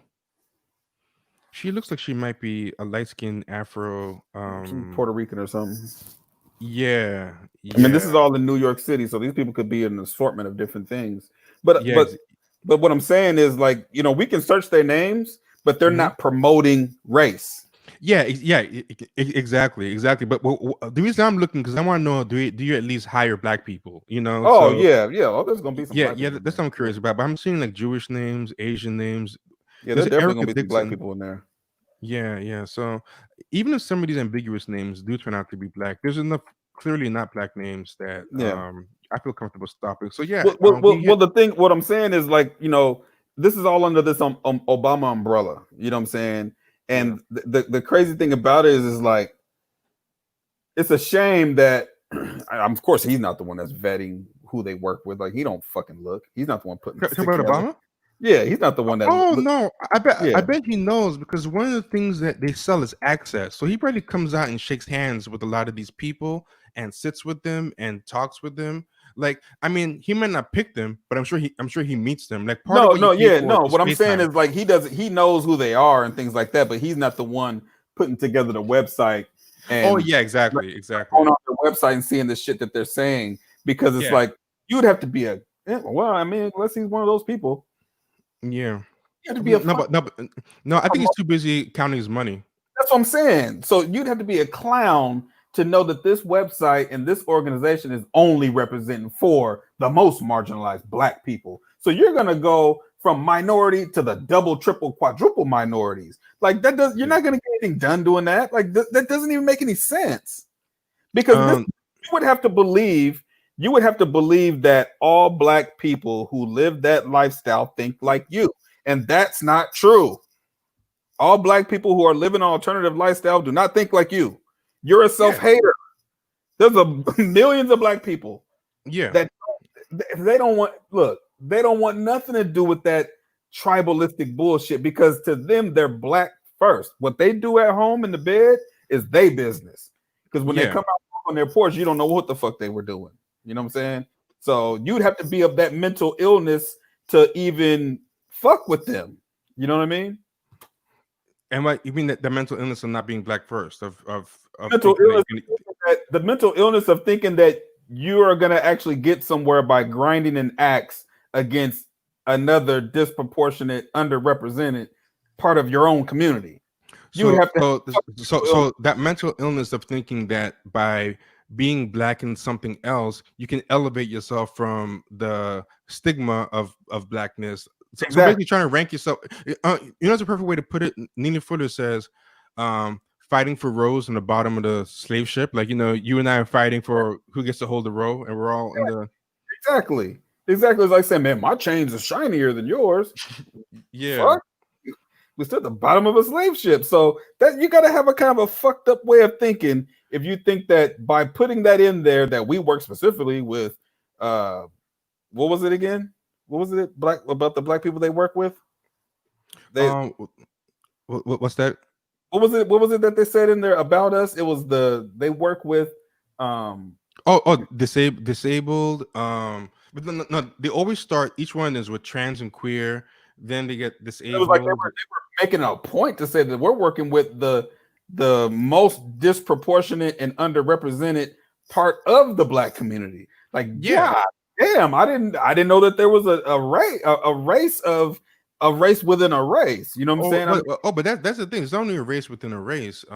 Straight black men are kind of accepted to be running things at the top, yet they have to keep making their name of straight black men dying. And this is the thing, they're kind of tired of it to a degree, but instead of taking the lesson of, like, that's why if you noticed, all of them are on Twitter or social media keep saying, well, black women died too, black women Right. get killed by cops too, because they're sick of having to even pretend to care about straight black men to do the grift.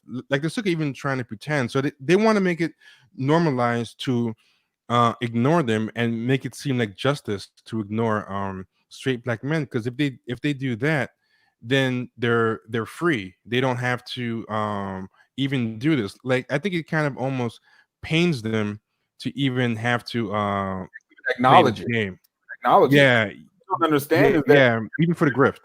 yeah, the money that you're getting. See, and this is why these nonprofits like those, they don't last that long. You know what I'm saying? They get defunded. They go through, man, I did the nonprofit grind before. They go through so much bullshit to try to keep the doors open. Barack Obama ain't gonna be able to save them. You know what I'm saying? No, Because he's I not was gonna like, be able to okay, save him. get this budget of $3 million from the Obama Foundation. Show us what you did with it.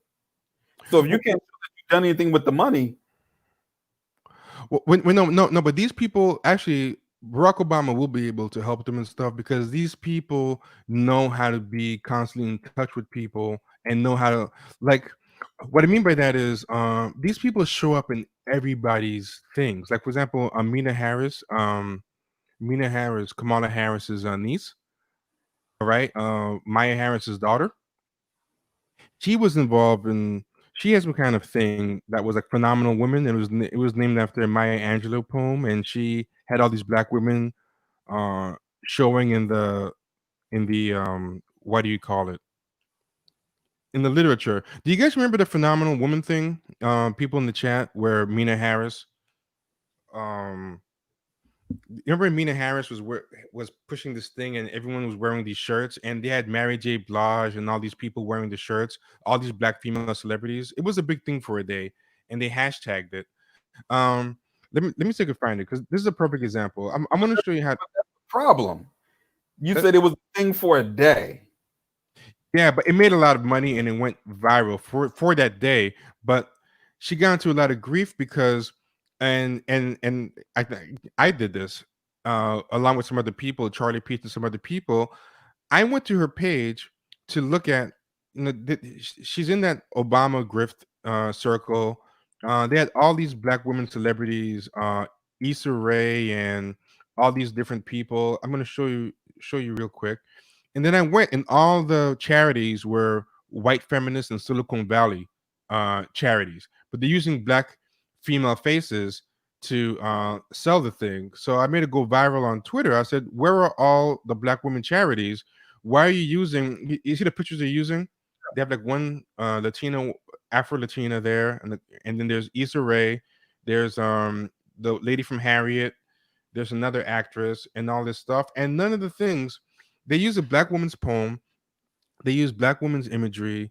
They used all black celebrities. They had all black influencers pushing it, and it ended up none of the charities were for black women. So these people are always on a hustle like that. These nonprofits. So I think they go from grind to grind, piggybacking on things. And in the social media era with influencers, no one really goes past the surface. It goes past the hashtag.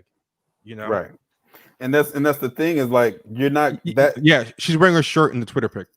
You can't take them serious for the simple fact that the money is one thing, the work is something different, and eventually you're going to have to show and prove, because eventually it's just going to be a website and you asking for money. That's all it's going to be. So where are all the black gay people that you're supposed to be helping?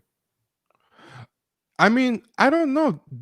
Some of these things lasted 40 years, so who knows? Oh, you know what? No, AVP's been around for 40 years. Oh yeah, but they're going straight to the point, and they're not using all this other ambiguous bullshit to make money. They're going straight to the point. We work with these people. This is what we do.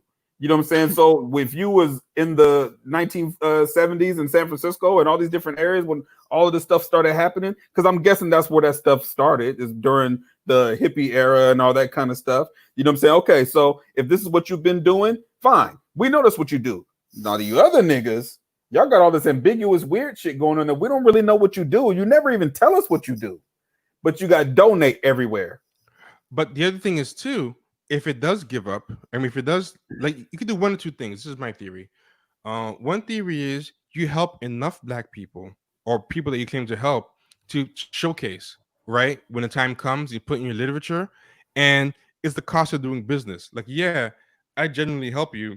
Like we have people out there who donate things conspicuously, but they don't tell you that they made way more off on the back end. So it's like the cost of doing business. So maybe they actually do help people. The other thing is maybe you don't help people, you get a bad rep, but you create a new charity next year with a new name. You know, like for example, the Black Right. Futures Lab, people are gonna forget. They'll eventually change the that- name to it. They'll change the name and Yeah. go and do another grift. And that's what I'm saying is like you really can't even really maintain a stranglehold or a stronghold on what it is that you're trying to do, like AVP, because you're a scammer. Yeah, and I found out I was wrong. 40 million was one of the first things that Movement for Black Lives Matter got, but Yeah. they actually brought in $100 million in new resources as well. So Yeah. yeah, I mean these people are making a lot of money, and they have so many sub organizations and so many like shell organizations. Like That's where they hide the money. yeah, the Movement Strategy Center's Blueprint Philanthropies project is facilitating the effort that gets Yeah. them. So now what is that? What is Movement Strategy Center's So Blueprint basically, because this is what nonprofits do. So when you get the money and then when you got to turn in that quarterly report, and they say, well, what have you done with the money that we've been giving you? Oh, well, we created what did you say it was just called that. So yeah, you know, So we it's- created so- that. Well, what are they doing with it? Probably nothing. it's almost like money laundering. You have so many shell corporations. Exactly. Shell corporations from yeah. That's exactly what it is. I sound info got a great point. That's assuming they have to do anything. We live in a world where tech startups burn through hundreds of millions of dollars with no return. Many follow-ups. That's what nonprofits do. They'll get the money. They will hire people. Don't get it twisted. They're gonna hire people. They're gonna hire people, but they're not gonna actually do any work. They'll just go on retreat after retreat, go to conference after conference, and you know that's where the money gets spent. Going on conferences. I know I did that shit, man. At a nonprofit, man. It was the fucking easiest job I ever had because I didn't have to do shit. And they paid me good money to go to St. Louis and go to San Francisco and go to these conferences where all I would do is just get at girls the whole time. Like I knew they weren't trying to do the work though. I knew it. You know what I mean? Yeah. So you weren't even, I mean, they already weren't doing the work. So it didn't even matter. I'll tell you something else too, right? If you were to look at every one of these things and enter their name along with the name of Obama Foundation, I bet you would find out every single one of them has donated to Obama Foundation. Yeah, absolutely. So you know they're getting their chance to eat, and I bet you if you look, because I think somewhere foundations have to be those things are forced to be public. I don't think you can hide who you donate to. So I bet you somewhere. If anybody knows how to find it, I actually don't know how to find this, but I bet you you'll find out that they donated to him somewhere, you know. Somewhere. Yeah. This is the oldest grift in the book. I mean, this is basically what gentrification has been able to survive for so long, because some of the most gentrified cities, they're all ran by nonprofits. You know what I'm saying? New York City, Portland, San Francisco is nonprofit fucking city. Everything's a fucking nonprofit.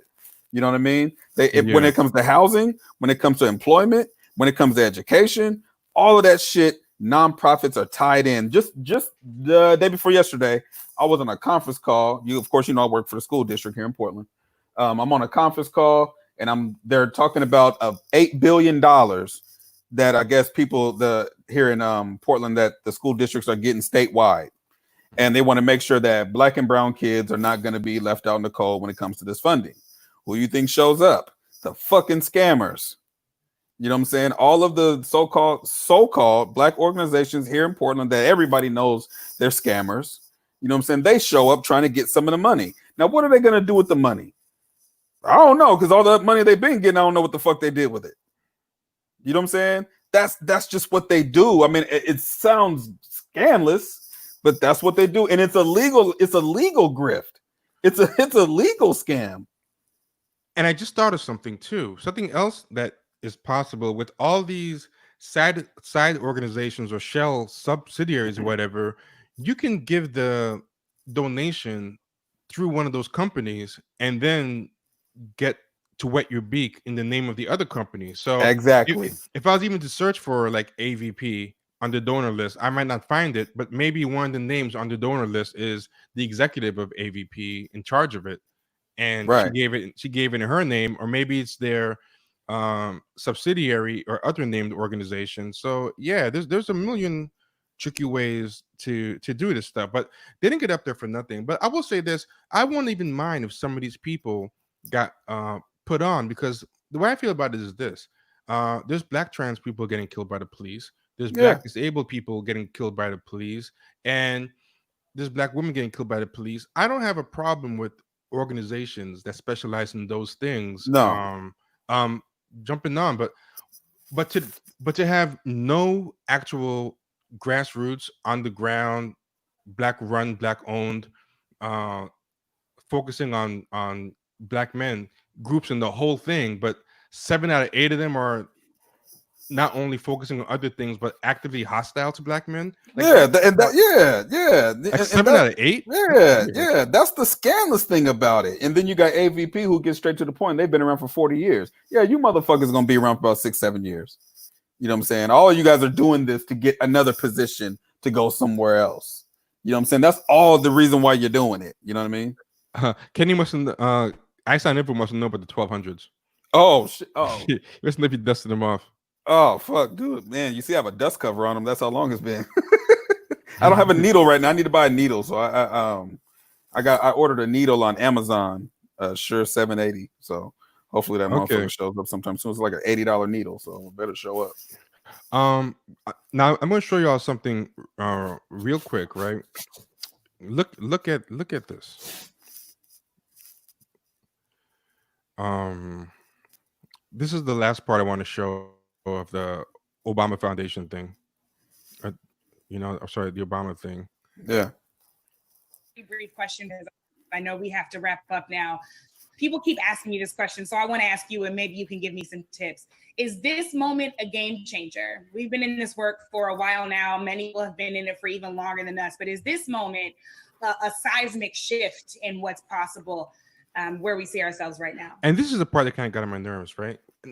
When you look at all this stuff, if you rewatch this whole thing again, I realize what this thing is. This thing is an infomercial. That's exactly what it is. Like, the only thing missing is, and that's not all. And right. And wait, don't click away yet. This is a total infomercial for the Obama Foundation to make money. They found this thing to hop on, and they're like, this is a great way to get a donation wave, and also bring along all our partners. Y'all are gonna get to eat too in this grift, right? But the whole thing that they were doing in this thing is everybody kept coming on and giving themselves credit and patting themselves on the back and trying to retroactively act like they were on this. And they ain't been there. Anything that didn't happen was because the Republicans under Trump let it flounder, or it's taking fruition now. So what she's trying to say right here, right? Obama already did it. Eric Holder already did it, and now she's getting this next guest, right, to say that everything is happening now. They're the ones responsible for it. So you saw the question that she posed, and it's just so staged. And look what he answers.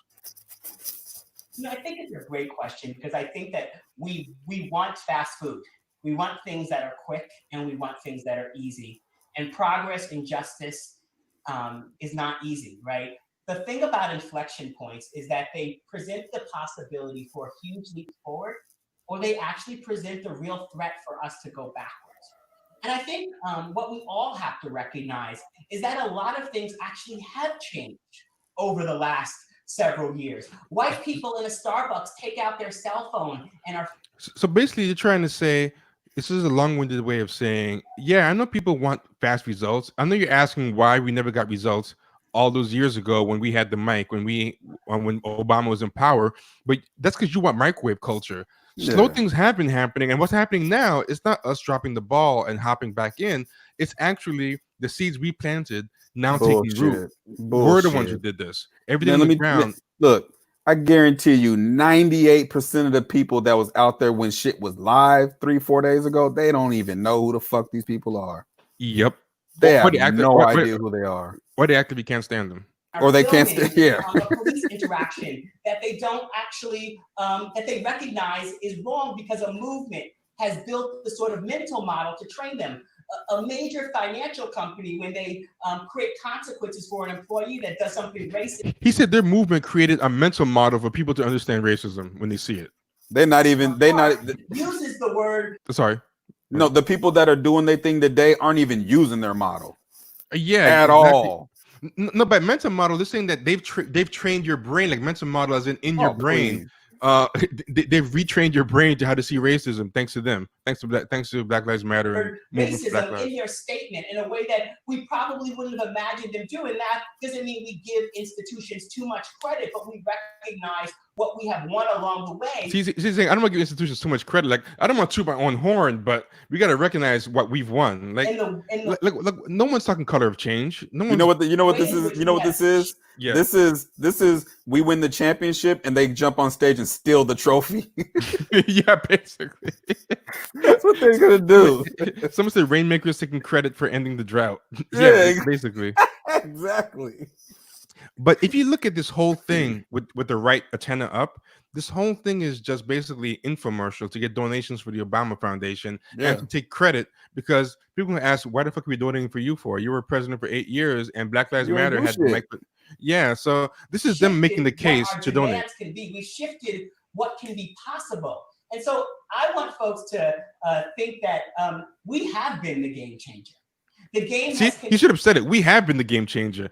I don't know why her faces are so funny to me. Like she looks like she's just kind of bored. Continue to change, and the deep level of pushback that we can continue. Now, you notice before he said, I don't want to give institutions too much credit, but then a couple seconds later he goes, yeah, we are the game changer. I'll say it. Right. To get from forces is an absolute result of the power that our movement is building. Make no mistake, it doesn't mean that progress is a straight line. But I want folks who are coming into this movement to not come into this movement thinking that they've got to fix a movement, but that they've got to See, Nadiva said there, I don't want people to come in thinking they have to fix a movement. What he's saying is, I don't want you all to see us as broken, which is what we are, and we fucked this up. Like when you come in, don't think about trying to fix us, because we're the ones that actually did all this. No, when you come in, follow our narrative. At this point right now, when you come in, if you see us, you're going to follow our narrative, because there's nothing wrong with it. Yeah, there's nothing wrong with it. Not only is nothing wrong with it, like don't come in as trying to be a reformer. We're the ones who actually did everything. It was us. Like, they're taking credit for George Floyd. Put on their armor and join us. They've got to follow the institutions that have been driving and making so much change. And then see, what we're trying to say is, don't follow anybody else but us, because they know that they're being marginalized and that somebody new is going to come up, and that person might actually be like a for real person that they have no connection with, because they've been out of the police reform game for like 3 or 4 years. Like, once those cameras were gone, they were done. They haven't built any infrastructure. Every single charity on that thing has no roots in police reform, except for Campaign Zero, which shuttered its things down for like 2 or 3 years. DeRay straight up said so, that they haven't done anything. They've got to add their creativity and their interest to what we are doing. But we have been winning. And so much of the reaction to what we are seeing is a result of the progress that I believe we are making. Precisely. And it's just like the infomercial. The infomercial where the girl is talking to the guy with the beard, and she goes, and the questions are all set up. It's a fake interview. So are you saying that this can clean anything? I told you, Suzanne, this can clean. Just spill anything, and this rag will pick everything up. Like, it's just such. It's like that guy that has that spray shit, and he's on a boat, and the boat's got a hole in it. He sprays that black shit on it, and it just covers up the hole. Like, this boat doesn't have a hole anymore. Like, what? The fuck? And the girl who's the host is on the side, just shocked at everything. Like, yeah. Oh my god, First off, is this what a town hall is even supposed to be? Isn't a town hall supposed to be kind of a free for all? It's supposed to be like more than one person talking. The pushback wouldn't be. Yeah, like, this is not really a town hall. This is not a town hall. No, this is infomercial. This is contrived. Wasn't real. We are the game changer. Rashad, thank you so much. Here's the last thing she said. And think that we have been continue to get Hold on, I'm gonna put their interest to what we are doing, but we have been winning. And so much of the reaction to what we are seeing is a result of the progress that I believe we are making. Here she goes. Precisely. The pushback wouldn't be so great if the progress. First off, what did she say? What did she ask the question? She already knew the answer. She goes precisely, like She wasn't listening. It wasn't even that. She already knew the answer. She wasn't listening. You're right. She wasn't listening because she got the script already. She didn't have to listen. But precisely, like, so. Progress wasn't real. We are the game changer. Rashad, thank you so much. Yeah, they're on their own dicks so hard in this whole thing. We are the game changer. If I keep saying I won, eventually you'll believe that I won. Yeah. We've heard in this conversation that social change work, changing our communities, having the kind of world we deserve, it's hard. Yeah. They showed someone else is running the football into the end zone, and then they just popped up in the Super Bowl party, in the end zone celebration thing. With a uniform on and shit. They got a uniform on and a helmet and shit. Yeah. They just put on. You know what it's like? It's like when Little Mama showed up at the end of the New York State of Mind performance with yeah. Oh my god, Alicia Keys. Yeah, I forgot about that. She just popped up. Someone should make a meme of those three and then put like Obama Foundation or Campaign Zero like over Little Mama and make a meme, because they just showed up. It's a bunch of bullshit. I mean, that's all I wanted to show. Terry Hines asked something yesterday and I wasn't ready with it. I knew it existed. Oh, this is the thing I want to show you real quick. This Justin D asked me what mixer I use. I have a fucking Newmark. It's an old Newmark mixer I've had for 100 years. I remember Newmark. Yeah. Do they still make Newmark? Yeah, they do. Yeah, Newmark makes turntables now, as a matter of fact. Okay. I don't know if they're any good, but Cool G Rap put something. For some reason, where I'm looking, I can't highlight links. It sucks. I'll take a look at it though. Check this out. I'll tell you, Cool G Rap, if you're on Twitter, DM it to Champagne Sharks. I'll take a look. Check out this thing. They started with this. Oh, I'm able to. I'm. Oh shit. Oh, you able to see? What is it? Yeah. This isn't funny. Put it in the private chat so I can see it. Okay. It's not funny, but it's funny. Wait. Okay. Hold on. I'll get it to you. Go ahead. Just go ahead and keep talking. Oh no, I'm just trying to get a link going. Okay, I think I have it. But did you see this? I showed it to the people yesterday, but now I can't get it to show. I'm trying to find where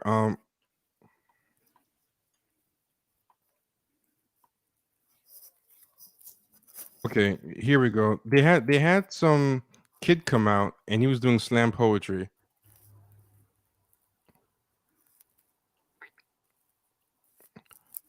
Damn, I can't find it, but let's see.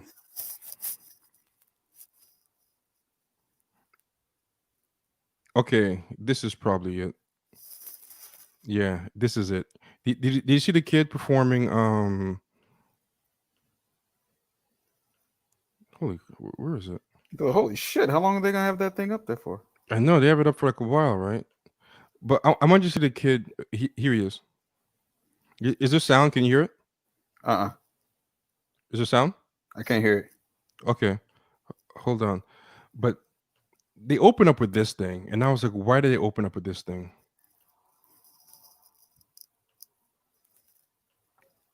You have to see this thing.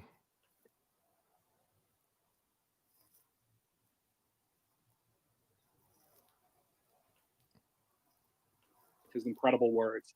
Playon graduated from Fort Hays High School in Columbus, Ohio in May, class of 2020. He was a straight A student, member of the National Honor Society, and a student council. Patrick will attend The Ohio State University in the fall and plans to major in criminal justice and criminology. It is my pleasure to introduce this brilliant, bright young man, our future, Playon Patrick. Like, why is this here? Watch. Hello, ladies and gentlemen.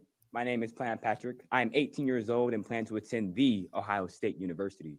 And this is 2020 Quarantine Killing. What? And they ask, how do Black boys write about their city? How do we know street if we don't know uncracked sidewalk? They ask, how do these Black boys know anything about their city? How the buildings are sitting on corners where brothers' body, America, the land of the free and home I want to get to the of end. the brave. So much more. Born and raised in Honolulu, Hawaii, he is the man who Hold on. bodies. Here it is. This Watch country just happens to be where our dead were dragged and hung up. America, Watch. the land of the free and home of the brave. We fought and died for that slogan, right beside our white brothers. I want to see where the end is. Hold on. And doesn't that make us worth something? Okay, here we go. Let me look. He's fucking Not- begging. Look. A riot Watch. is the language of the unheard. Look at his expression change. I want to take a second to thank the MBK village. Yeah, that expression change is what I love. Like you're right, it's like begging for a sympathy and stuff, but that's like a almost sociopathic like expression change, right? That's a fucking joke. Yeah, but I was trying to make a comparison to something, but I couldn't find the video. It's almost like you ever think about this? They're almost like the mafia, where you have all these little underlings, and at the top, Barack is the Don. Exactly. He's like the foot soldier. He's Christopher Moltisanti, and Right. he's a young gun. But check this out. I was trying to think of the story, and I found it last night. Right here we go. From Roots to Next Generation. I don't know if you ever saw this. This is the less popular Roots. They had a Roots sequel. A lot of people don't remember this. That's everybody black at the time was in it. It was okay, but the makeup was terrible. But hold on. Institute methods of farming that have a basis in science. Dr. Hughley, I have so many You plans. see all the diplomas and everything? Yeah. Well, judging by these proposals, I would say very ambitious plans. Oh, yes, sir. Very ambitious. But Oh, I remember this. I've seen this before. You seen this scene? Yeah. I counted. It's unfortunate. Yeah. Professor Haley. The volume's kind of low, so you can't hear it. But here we go. Excuse me, Dr. Hughley. We finished our tour of the campus. Oh, we'll bring them in facing. I want Now, to meet for the people who are Howard wondering, professor. they're trying to get donations. They're highly educated black people trying to get donations from white They're people. a philanthropic group from the north. They are on their annual inspection tour of colored colleges in the south. Now, I don't need to tell you that with their approval, we generally end up with a very handsome donation. So trying to get that very The handsome funding donation from from these the white people. Legislature is hardly adequate to run this institution. But Mrs. Heckinger herself is with them, and I would very much like to have her meet our illustrious new professor. Well, it would be an honor, sir. So here comes the donors, and this is what I feel like that kid doing the poetry was like. Someone saying Kendrick. Did Kendrick use this part? I trust you and our distinguished guests had a pleasant tour. Oh, yes, indeed. I'd like you to meet Professor Simon Haley. It was through your generosity last year that enabled us to bring him here with us now. Professor Haley received his master's degree from Cornell University.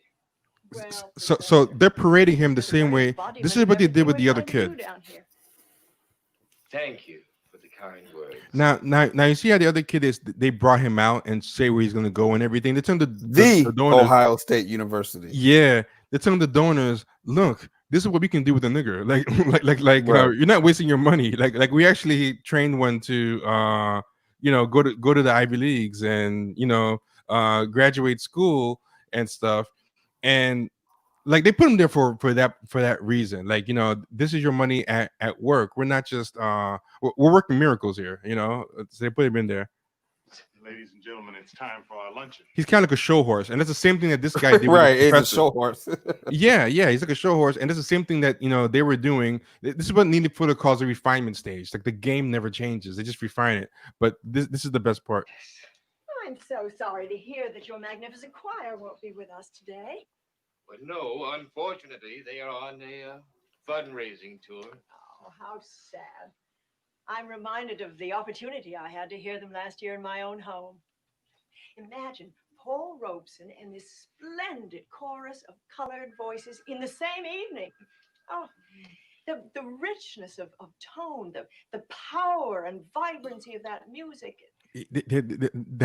That's Savage music. Yes. My colleagues weren't as fortunate as I last year, and now they're doubly disappointed that your choir is absent. I wonder if you would favor us with one of those magnificent Negro spirituals. So the donor wants a Negro spiritual for her money, and she's gonna make.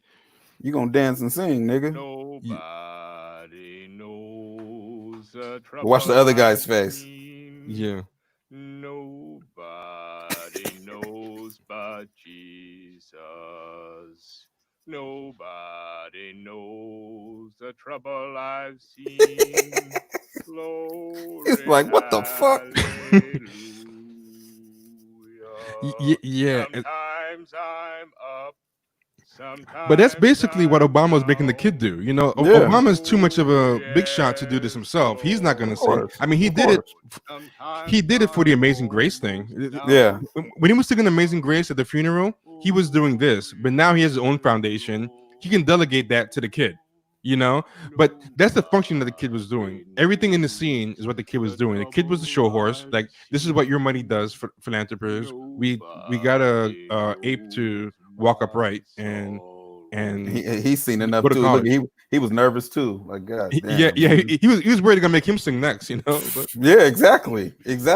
Yeah. And so they showed you all the degrees he had first. Where Obama can make the kid sing. See what that guy should have done was what Obama did. That guy should have made the professor sing and not done himself, because he was the dean. He should have delegated that to he probably didn't bring him up to speed yet. Yeah, he didn't know what song they were gonna sing. Yeah, someone put at least the kid was likely pushed to do it. Mary J. Blige did that voluntarily, But at least with Mary J. Blige, singing's her job, So yeah, right. That's what she does for a living. Yeah. But that's kind of like what was going on with that kid. They're like, we love our money and everything, and it's great to show that our donations are going to something. But let me ask you, give me some of that Negro pain, Yeah. Give me a bang for my buck. Yeah. Well, our show horse can do a pain performance for you, and when you see him at the end, just switch it off. Like, he's looking all sad. He goes, "Hey guys, well now here comes Barack Obama." Yeah, it was. That shit hurt when he was doing that. Yeah. So, but you could tell he felt kind of bad. If you look at the rest of the thing, you can see he felt kind of messed up about it. But I wasn't able to find it last night.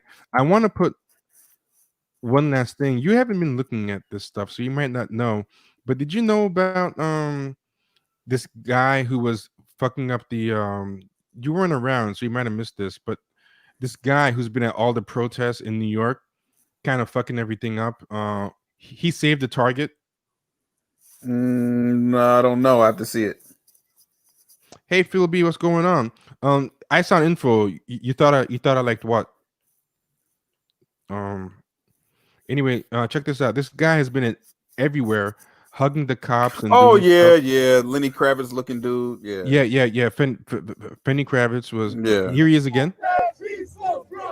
He's scamming. You can tell he's scamming by the way he's standing there. Yeah. He's been hugging them like crazy and all this stuff. Yeah, so he's saying peaceful protest. He stopped them from getting at the Target. Yeah. And he blamed it on undercover cops. Yeah. Yeah, I seen A whole that bunch- shit. That yeah, dude's and then pathetic. I saw somebody talking about they caught him. He had started posting something on Instagram or something. Yep. And I'm gonna put that next. You totally got where I was going. Yeah. They caught him. On Instagram. Well, not caught him because he put it up there himself. Yeah. A whole video. Ridiculous. But basically, everything that we were worried about or predicted with him basically ended up coming true. Mhm. Yeah, but I want to put one more clip of him for people who might not have seen that one. I think it's a good place to end it. Where is it?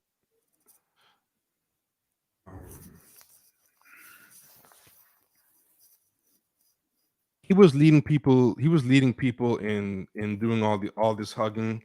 He was basically like a hugging machine.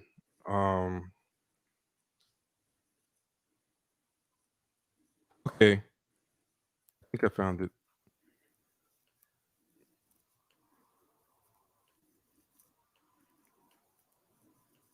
This guy has been everywhere.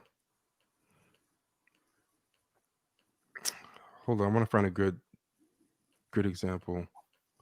But they had all these people. He had a whole crew of people just hugging cops everywhere, doing all this stuff. I can't find the best clip anymore. But anybody who was looking before on this page has seen it on other days. But I'm just gonna pull up what they found today. Let me just pull it up real quick. Anybody? I'm sure people in the chat have already seen this. I think a lot of people sent it to me already. But here we go. Measure 7X on Twitter put this up, right? Someone say, listen to that dude from Lost. Yeah, that's a good one. What's his name? Is his name Saeed or something? So David Luiz, former real estate. David Luiz, a former real estate agent turned marketing agency and travel company founder, posted his pro-pig manifesto on IG. Going to highlight a few clips below because it's clear he's a danger to protesters at any marches he hijacks on behalf of pigs. And his page is his Twitter and his IG page are for anyone who wants to look at it themselves. Oh man, he took down the page. It's gone. They ran him off. At least that post is gone. That post probably got him in trouble. Oh, so in that case, I'm really glad this guy was smart. He must have known it was coming. He took his own screen recordings, right? Mm-hmm. Throughout the vid, he attacks local New York City organizers who have challenged his cop herding antics. Here, he sounds off on fascist themes, declaring those organizers to be the enemy, not the pigs. Adds, politics is for the elite, and the general population can't handle the truth. So here he goes. But the leaders that were there before I got there felt indifferent about what I was speaking on. So first of all, he admits that he wasn't even the one that started it. That there are people that got there before. That's the first mistake. You're never supposed to admit that. You're supposed to do like DeRay and the other girl. Just lie. Yeah. As far as police brutality goes, and being united as one, they're saying we're not with the police. They're the enemy. Nah. You're the enemy. You're the enemy to progress. Because if we're always going to see it that way, you're going to have the same mentality that they have. Look in his eyes. You can tell he's scamming. Look in his eyes. Yeah, he's definitely scamming. Tell me. With his mascara on. You know what his scam is? Yeah. He's trying to get white folks to give him money. And you're writing against blues. Yep. Just like they're writing against blacks, right? Yeah. He doesn't. You can tell he's not even serious. Y'all not community leaders. Y'all just people who are mad and have a mic. A community leader actually makes change. That's why they say politics is for the elite. Because it takes a different mentality. General population can't handle the truth. Yeah. So if you're going to be general population and decide to become a leader, make sure you know what it is to be a leader. Don't come on these streets telling the public X, Y, and Z, and you have no plan of action. This dude's a clown. Nobody even takes that dude serious. Yeah, but some people,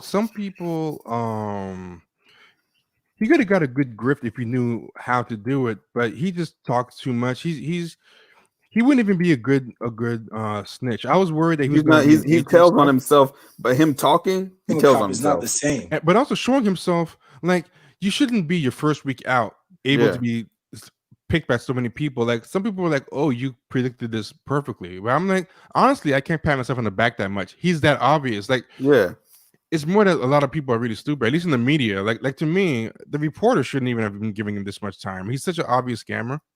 Yes, we're against the cops. I understand it, but we don't have to hate every single cop. Every single cop is not the same. Stop that bullshit, bro. I'm tired. If you're gonna lead with me in the groups that we have in New York City, lead with me. Believe me, you're gonna lead with peace, and you're not gonna disrespect as well, and you're not gonna disrespect my opinion as well. I will not allow any of the community leaders in here to disrespect my opinion or tell me that I'm wrong for hugging cops. Fuck off. You're not the one that's the fucking face of this, okay? I am. I am leading the charge in New York City. This is a fucking narcissist idiot. We're against the cops. I understand. Totally. And honestly, we don't have he's to not hate doing every single anything cop. any different than this what dude- these other grifters did. But the other grifters knew how to at least he's not even hide good it. at grifting. He's not even good at it. He just sucks. Like I hate to say this, but he actually shows the skill in what D-Ray does. Like it took a while to figure out what a scammer D-Ray was. This guy just came out and he's not even good at it, man. Like he doesn't know how to talk in front of a camera, for one. Two, he's not believable. Three, nobody knows who the fuck this guy is. his eyes are kind of glazed too. Yeah. To me, his eyes are kind of glazed. He's not right up in there in the head. And man, if anything, you need to watch out for that dude coming out there with a knife or some shit. Talk to me, leaders. Tell me, what's wrong with you guys? You're just spewing hate. Yeah, I'm gonna be fucking mad all day at cops. Yeah, NYPD suck my dick. That's a great chant, right? That's a great chant. You guys are doing really well with that. You're really making a difference with that, right? Tell me your plan of action. How are you going to make legislative change? And you guys leading out there with hate will not create change. Yo, look, his face looks crazy, bro. This He is looks like Kanye West. Do you understand? Yeah, it's true. Yeah. This is what you want to ask yourself about this dude. Who is with him? If you judge a book Who's by its cover, agreeing with him? I'll show you in a bit. It will happen. A bunch Just of other like names. everybody's saying, yeah, fuck NYPD. Yeah, well, the NYPD saying the same shit, the racist one, to our community. Fuck the black people, right? Fuck them, right? What is some fucking Dominican or something? They see us all as one color, and you're gonna see all them as one He's color. some kind of Afro-Latino. You're gonna do exactly what they're doing. You are no different than them. Yeah, You're not even and you know the thing, and Bill Fletcher said this on the show. He said that one problem with movements is there's a lot of people who kind of are touched or crazy or dangerous, and they come to movements, as a place to, find community because they're a little bit crazy and they're emotionally disturbed or on some narcotic or something. And this guy, I think that's why we live here, right? He's looking for something. Something's not right with him, and he's one is looking for attention. He's looking for attention. Yeah, he glommed on this, for purpose. He had a bunch of different jobs, a bunch of different careers. So I imagine he's like, you live in America. Practice your right of democracy, y'all. That's why we live here, right? If you were to travel, believe me, y'all would appreciate democracy way more.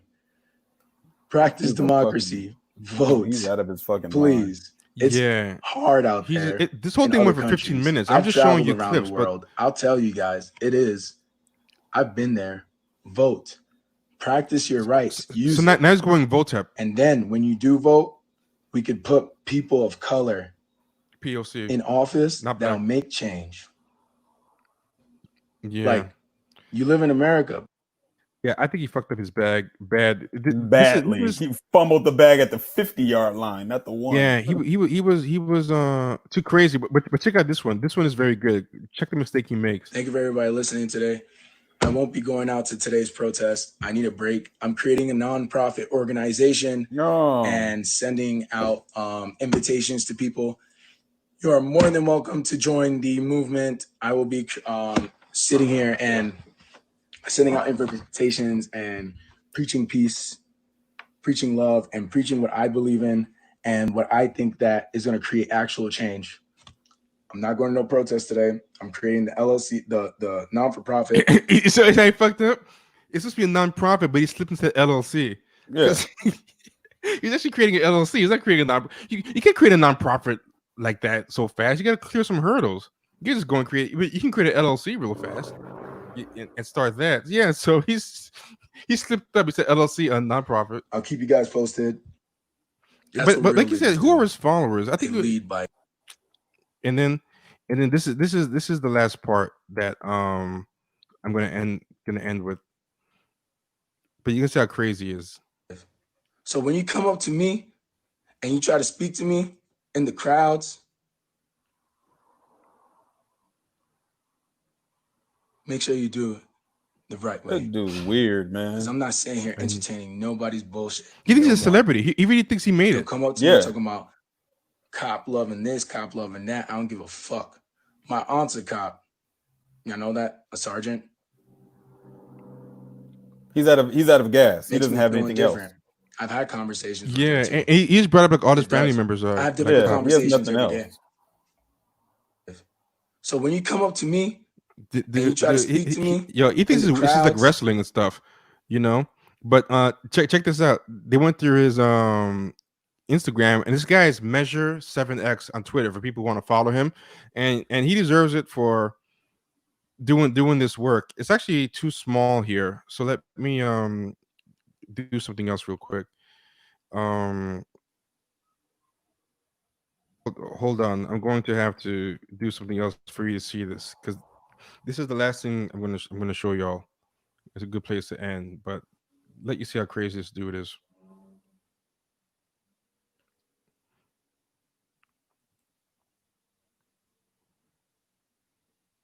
Let's find this guy real quick. Whew. Okay, hopefully I can make this large enough so you can fully see it. It might not be large enough, but check this out. Hopefully I can zoom this. But these are all his different costumes. Is it enlarging? Yeah. It enlarged? Okay, so he basically just wears a bunch of different costumes. The dude,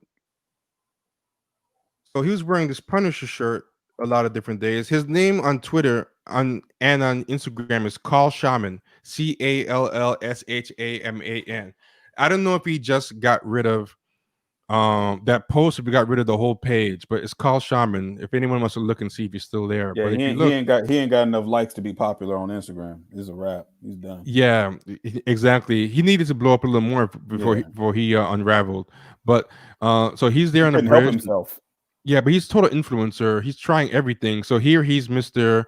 In 2019, he's Mr. Travel Around the World lifestyle influencer. You know, he's in Bali, Yacht Week. He's trying to be like a travel influencer.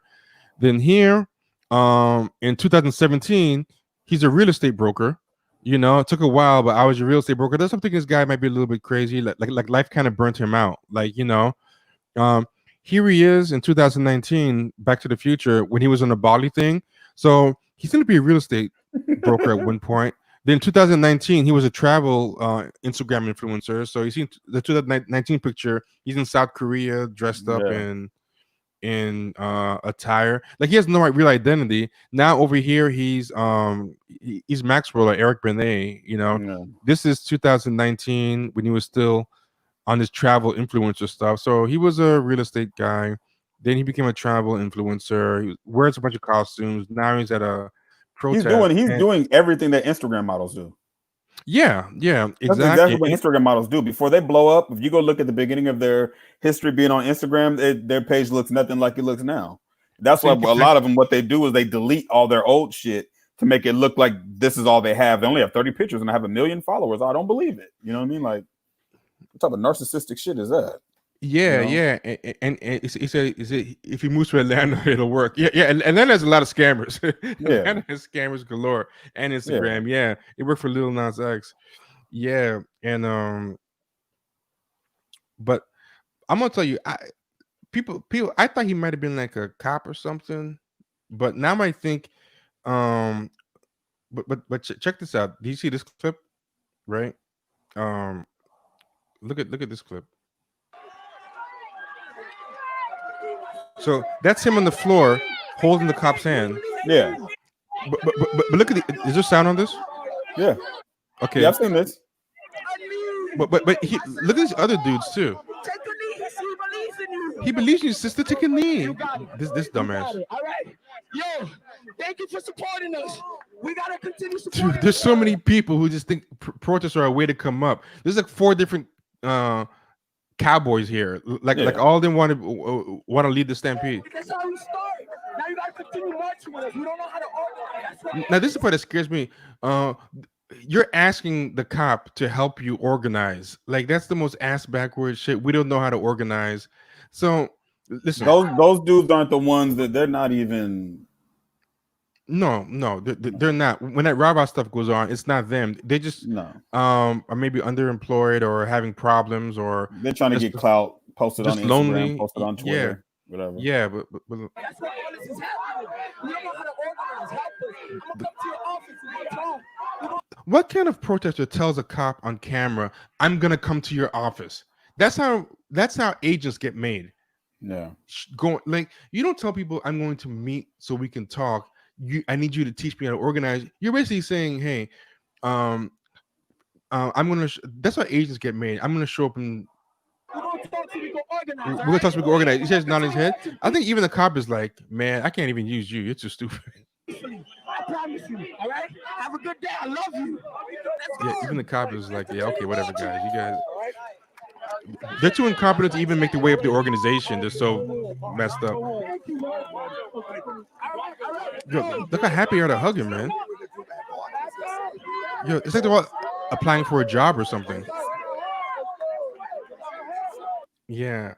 So that's what I'm telling people. Stay away from these guys. These guys are hungry for attention. They even hungry for attention for cops. You know, they're the biggest weirdos. Someone said, I can imagine the office encounter going, "I had to shoot him because I felt threatened when he walked in." Yeah. Saying even the cop is like, what the like. The cop even knows he's putting 5 on 10. He's doing too much. Yeah, exactly. Like you can't even send people like that to a real legitimate common sense organization and expect them to climb up. Like if you see Darth Perry, that guy was like smooth. Like Darth Perry was like an agent. Like you could see how he infiltrated and got into organizations like that guy. But those dudes are clowns. But again, it's just like we were talking about with those organizations hooking up with Obama and the shit Obama is saying. When you put in perspective what everybody's doing right now as compared to what Obama's talking about and that goofy shit, man, that shit is like a small thing to a giant, man. It's not even relevant. It really isn't. And I know that that's all they know. So they're trying to figure out a way to become relevant. But the whole idea of what's going on right now is not their shit. This is an entirely different vibe going on. Yeah. And they don't know how to get on it. No, because one thing I'll say about D. Ray and Brittany Packnett and stuff, I don't think D. Ray is particularly like bright as far as like if you catch him and press him intellectually, he's very dexterous mentally. But I think he has that top-notch school Ivy League type of polish where when you hear him on Pod Save America talking about his plan, when you hear him on Ringer, if you give him a softball interview, you know, like he's the guy, he'll never have an original thought or have any intellectual curiosity, but he knows how to ace every test because he knows what the professor wants. He's good at studying, he's good at conforming and stuff. Yeah, so he has that polish. That I'll give it to him. When I listen to him on Bill Simmons, when I listen to him on Pod Save America, I'm like, I bet you if someone threw in some curveballs or tried to press him, he might not be too hot. But if you set up a curveball, he's he's um he's polished. These dudes are just kind of like washouts. They're kind of like scrubs, and they just want to hop on. Yeah, they're dusty scrubs. You know what? I wouldn't doubt if the police station called some organization that they work with on a regular and had them go, and it was all contrived. I mean, they do that kind of shit. Yeah, You know what yeah, I'm saying? they definitely do that type of shit. Because But the those people guys, I look think, different. Those dudes look different. yeah, Everybody yeah, that was in this new shit that's going on, they even look different compared to the people that was out riding Monday, yeah, Tuesday, Wednesday. You know what I'm yeah. saying? They The look outfits, different. yeah, the outfits didn't look right. But those are the kind of dudes where you'll send them to be like narcs, and they'll show up and be like, can you talk into my chest, please? Right, exactly, exactly, Yeah. exactly, They'll be on exactly. some can you talk into my chest kind of shit, you know? Yeah, exactly. So It's too contrived, and it's too bad because when you, I mean, I hate to say it like this, but you know when shit is real when the fucking weirdo white dudes come out there with skateboards, yeah, and that's when you know it's real. They're not with them. You know what I'm saying? So no, not at all. This is the last thing I want to talk about before we go. Um, Look at this crazy thing, right? Um, these are different races, and under each race, the yellow line is the men, and the purple line is the female. So Asian Pacific Islander, this yellow line is how many men, for each one. Look at the African American men to yeah, the African American women. You see that little purple thing there in the yeah. top Mhm. versus, so that's probably about 10 times. Well, that's actually that's like That's a more lot. than 10 times. Yeah, much more than 10 times. That's how crazy it is. So that's kind of problem that these people are having. Yeah, because it looks like this is, Yeah, that's about 10 times. yeah, they're about 100, they're almost at 100 times, Yeah, 100 almost at times. 100 deaths per 100,000, and Yeah, this doesn't even look to be at 5 for the women, yeah, right? And that's kind of problem with all these people trying to talk about, oh, we've been underrepresented, and under discussed when it comes to police brutality. And you look at this and it's like, this is like ridiculous. Of course, there's going to be a lot more black men discussed because it's over 10, this is probably 12, 13 times the amount of yeah, black men killed. If anything, there's probably a higher proportion of black women mentioned because it says something about like 700 plus black men were killed like per year minimum. Some it was as 800, some as high as like 900, right? yeah. So you got to ask yourself, how many out of 900 guys did you hear in a given year? In a given year of Black Lives Matter talk or whatever, we definitely didn't hear anything close to 700. Like very few of anybody gets hurt, but there's actually a way lower proportion of black men who get hurt of compared to the amount of people who get shot versus black women. So that I think that's kind of what bothers them is that they'll never be able to separate and just leave the black men behind and just set their grip free. After the first time, they thought they could. They thought like, we're gonna get on with Hillary. Hillary fucked it up. They're like, we're gonna get on with Me Too. We're gonna get on with this. Me Too now is fucked up over Joe Biden. They abandoned it for Tara Reid. They couldn't get on with Harvey Weinstein stuff. They couldn't get on with the gay marriage stuff. Like they've been trying to pivot out of this so hard. So it's like begrudgingly they have to come home to this thing. And now they're talking about, well, let's say that it's misogyny that's keeping us from being discussed, but like it's not. Like you can't, what you're asking for is ridiculous to expect to get as much coverage as black men, considering like there's almost 1,000 every year that are dying compared to like you guys like in the teens. But Yeah. I think this is the last gasp. That's I mean, but anybody that, I'll say this, you know how I am, man. Yeah. In real life, people riding right now. That type of shit is the shit that ends up on Twitter for people to argue about. Yep. You know what I'm saying? But in real life, man, Man, Yeah, I mean, yeah. I'm here. I'm seeing elderly people and people my pop's age. Like, yo, I've never seen no shit like this. I'm seeing boomers. I'm seeing white. I'm seeing black women. I'm seeing black men, white women. I've seen Yeah. Asian people coming out of both genders. The Yeah. people who stay online and argue about why you're not talking about this woman. And I always see these people, the all lives matter black people. That's the same tactic that white guys do. Soon as Yeah. black guys on the news, they bring up, well, this white person got Yeah, shot. some white person they never even talked about. Yeah. You look at it and you see, you know, I've been seeing that all weekend. I mean, Ice Cube and Ice T been going in, and people are surprised. I'm like, why y'all surprised, man? They always been like this. Yeah, I mean, You know what I'm saying? Cop Killer song. Yeah, Cop Killer. Fuck, you know what I'm saying? Like he almost lost his career due to Cop Killer. Ice Cube and Death Certificate, and you know what I'm saying, Lethal Injection. Like, y'all forget that he had Khalid Muhammad on his shit? Oh hell like, yeah! You know what I'm saying? Like they've always been riding. It's just that they matured and went to do something else. So people is like mad, like Ice Cube and Ice T particularly. They have these white fans who are mad. You know what I'm saying? Their white fans are pissed off that they're talking about this stuff. I didn't come here for this. I didn't come here for this. Blah blah blah blah. I think what happened is Terry Hines Jr. Yeah, the guy that wrote "Fuck the Police," right? But you know what? I think because this is what they do, right? They try to do one thing. They either try to break you by force, or they try to break you by sending some pussy your way, some alcohol, some drugs, whatever. They try to exhaust energy. Or throw money. Sorry, you're breaking up. I can't hear you. You hear me? Oh, yeah, I can hear you now. You were saying? You of all of your energy.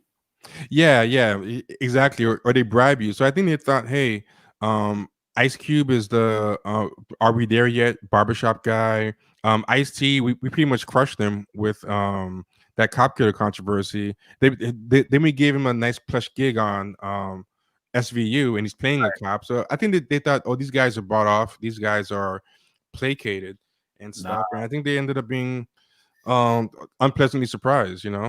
Those two are doing a lot more than pretty much every other entertainer. I mean, Diddy's trying to put together some revolt bullshit conference he can profit off of, and then oh my God, Diddy doesn't know what he wants to do. For every one step forward he takes, he ends up fucking it up. He says something about no black agenda, this vote isn't free. I'm like, oh, that's good. And then he said, this isn't a race problem, it's a human race problem. Him and LL is all over the place. I don't know what LL's doing. He's just all over the place. He's rapping, he's freestyling, he's mad. He gets on Instagram Live and he's mad at the fans because people were calling him out, and he's flexing on the fucking camera and shit like he gonna fight people. I'm like, yo.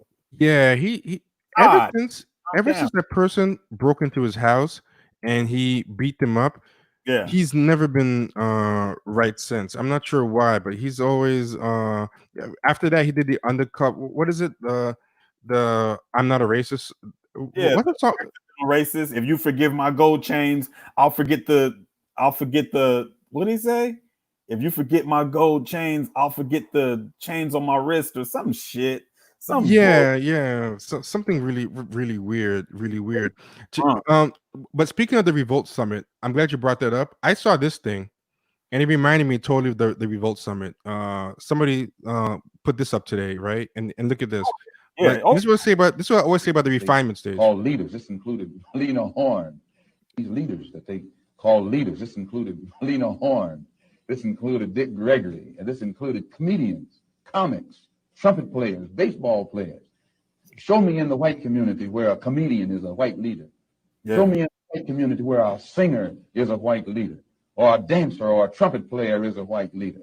These aren't leaders. These are puppets and clowns that have been set up over the white community and over the black community by the white community, and have been made celebrities and usually say exactly what they know that the white man wants. These leaders. Yeah, and that's pretty much what the Revolt Summit is, with Killer Mike versus Candace Owen versus T.I. versus Diddy, like formative bullshit. Yeah, and Malcolm X called it like a long time ago. Mm-hmm. So I want to start going forward talking about some more positive stuff. So I want to look for, like, buy black thing, because like a lot of things now they're having like buy black websites and programs. All these new Instagrams and things are coming out, or bail funds. I thought it'd be nice, like next time, instead of always talking about conspiracies and warning people and stuff like that, have something like positive, a little bit more humor for an episode. What's that? So we're gonna take the tinfoil kufi off. Yeah, take the tinfoil kufi off and just lighten it up a little bit. So yeah. So I think we could talk about some music, talk about some lighthearted stuff. So I'm just letting y'all know. That new Freddie Gibbs and Alchemist just came out. That shit is hard, man. Oh, I gotta listen to that. I also want to talk about Ka as well. Like yes, Ka's pretty good. Yeah, so yeah, we'll talk about some music, talk about some lighthearted stuff, and give some like organizations and bail funds that people can mess Definitely. with. So yeah, because instead of just talking about like all the stuff that's bad, we should talk about like people are doing good. So next time I think we're gonna talk about that a little bit. But yeah, thanks for joining us. Like, comment, subscribe, the usual stuff. Someone said I'm gonna play some Fanny Kravitz. Terry Hines said unsubscribe. He doesn't want a positive episode. He wants just nothing but pessimism. No, but you know what? It's gonna be hard too, because what, something crazy will happen on Twitter tomorrow, and we'll have to watch something crazy happen. It probably already has. Yeah, exactly. What we were fucking around on here. Yeah, but definitely we're gonna try to talk about some uplifting stuff too. But before you leave, everybody, share it, comment, like, subscribe. Don't forget to go to the Patreon .com Champagne Sharks. Support us there too. And if your funds is tight or whatever, just liking and sharing goes a long way. We appreciate all of it. Worth $1 or $2. Just like and share. Put it on Facebook, exactly.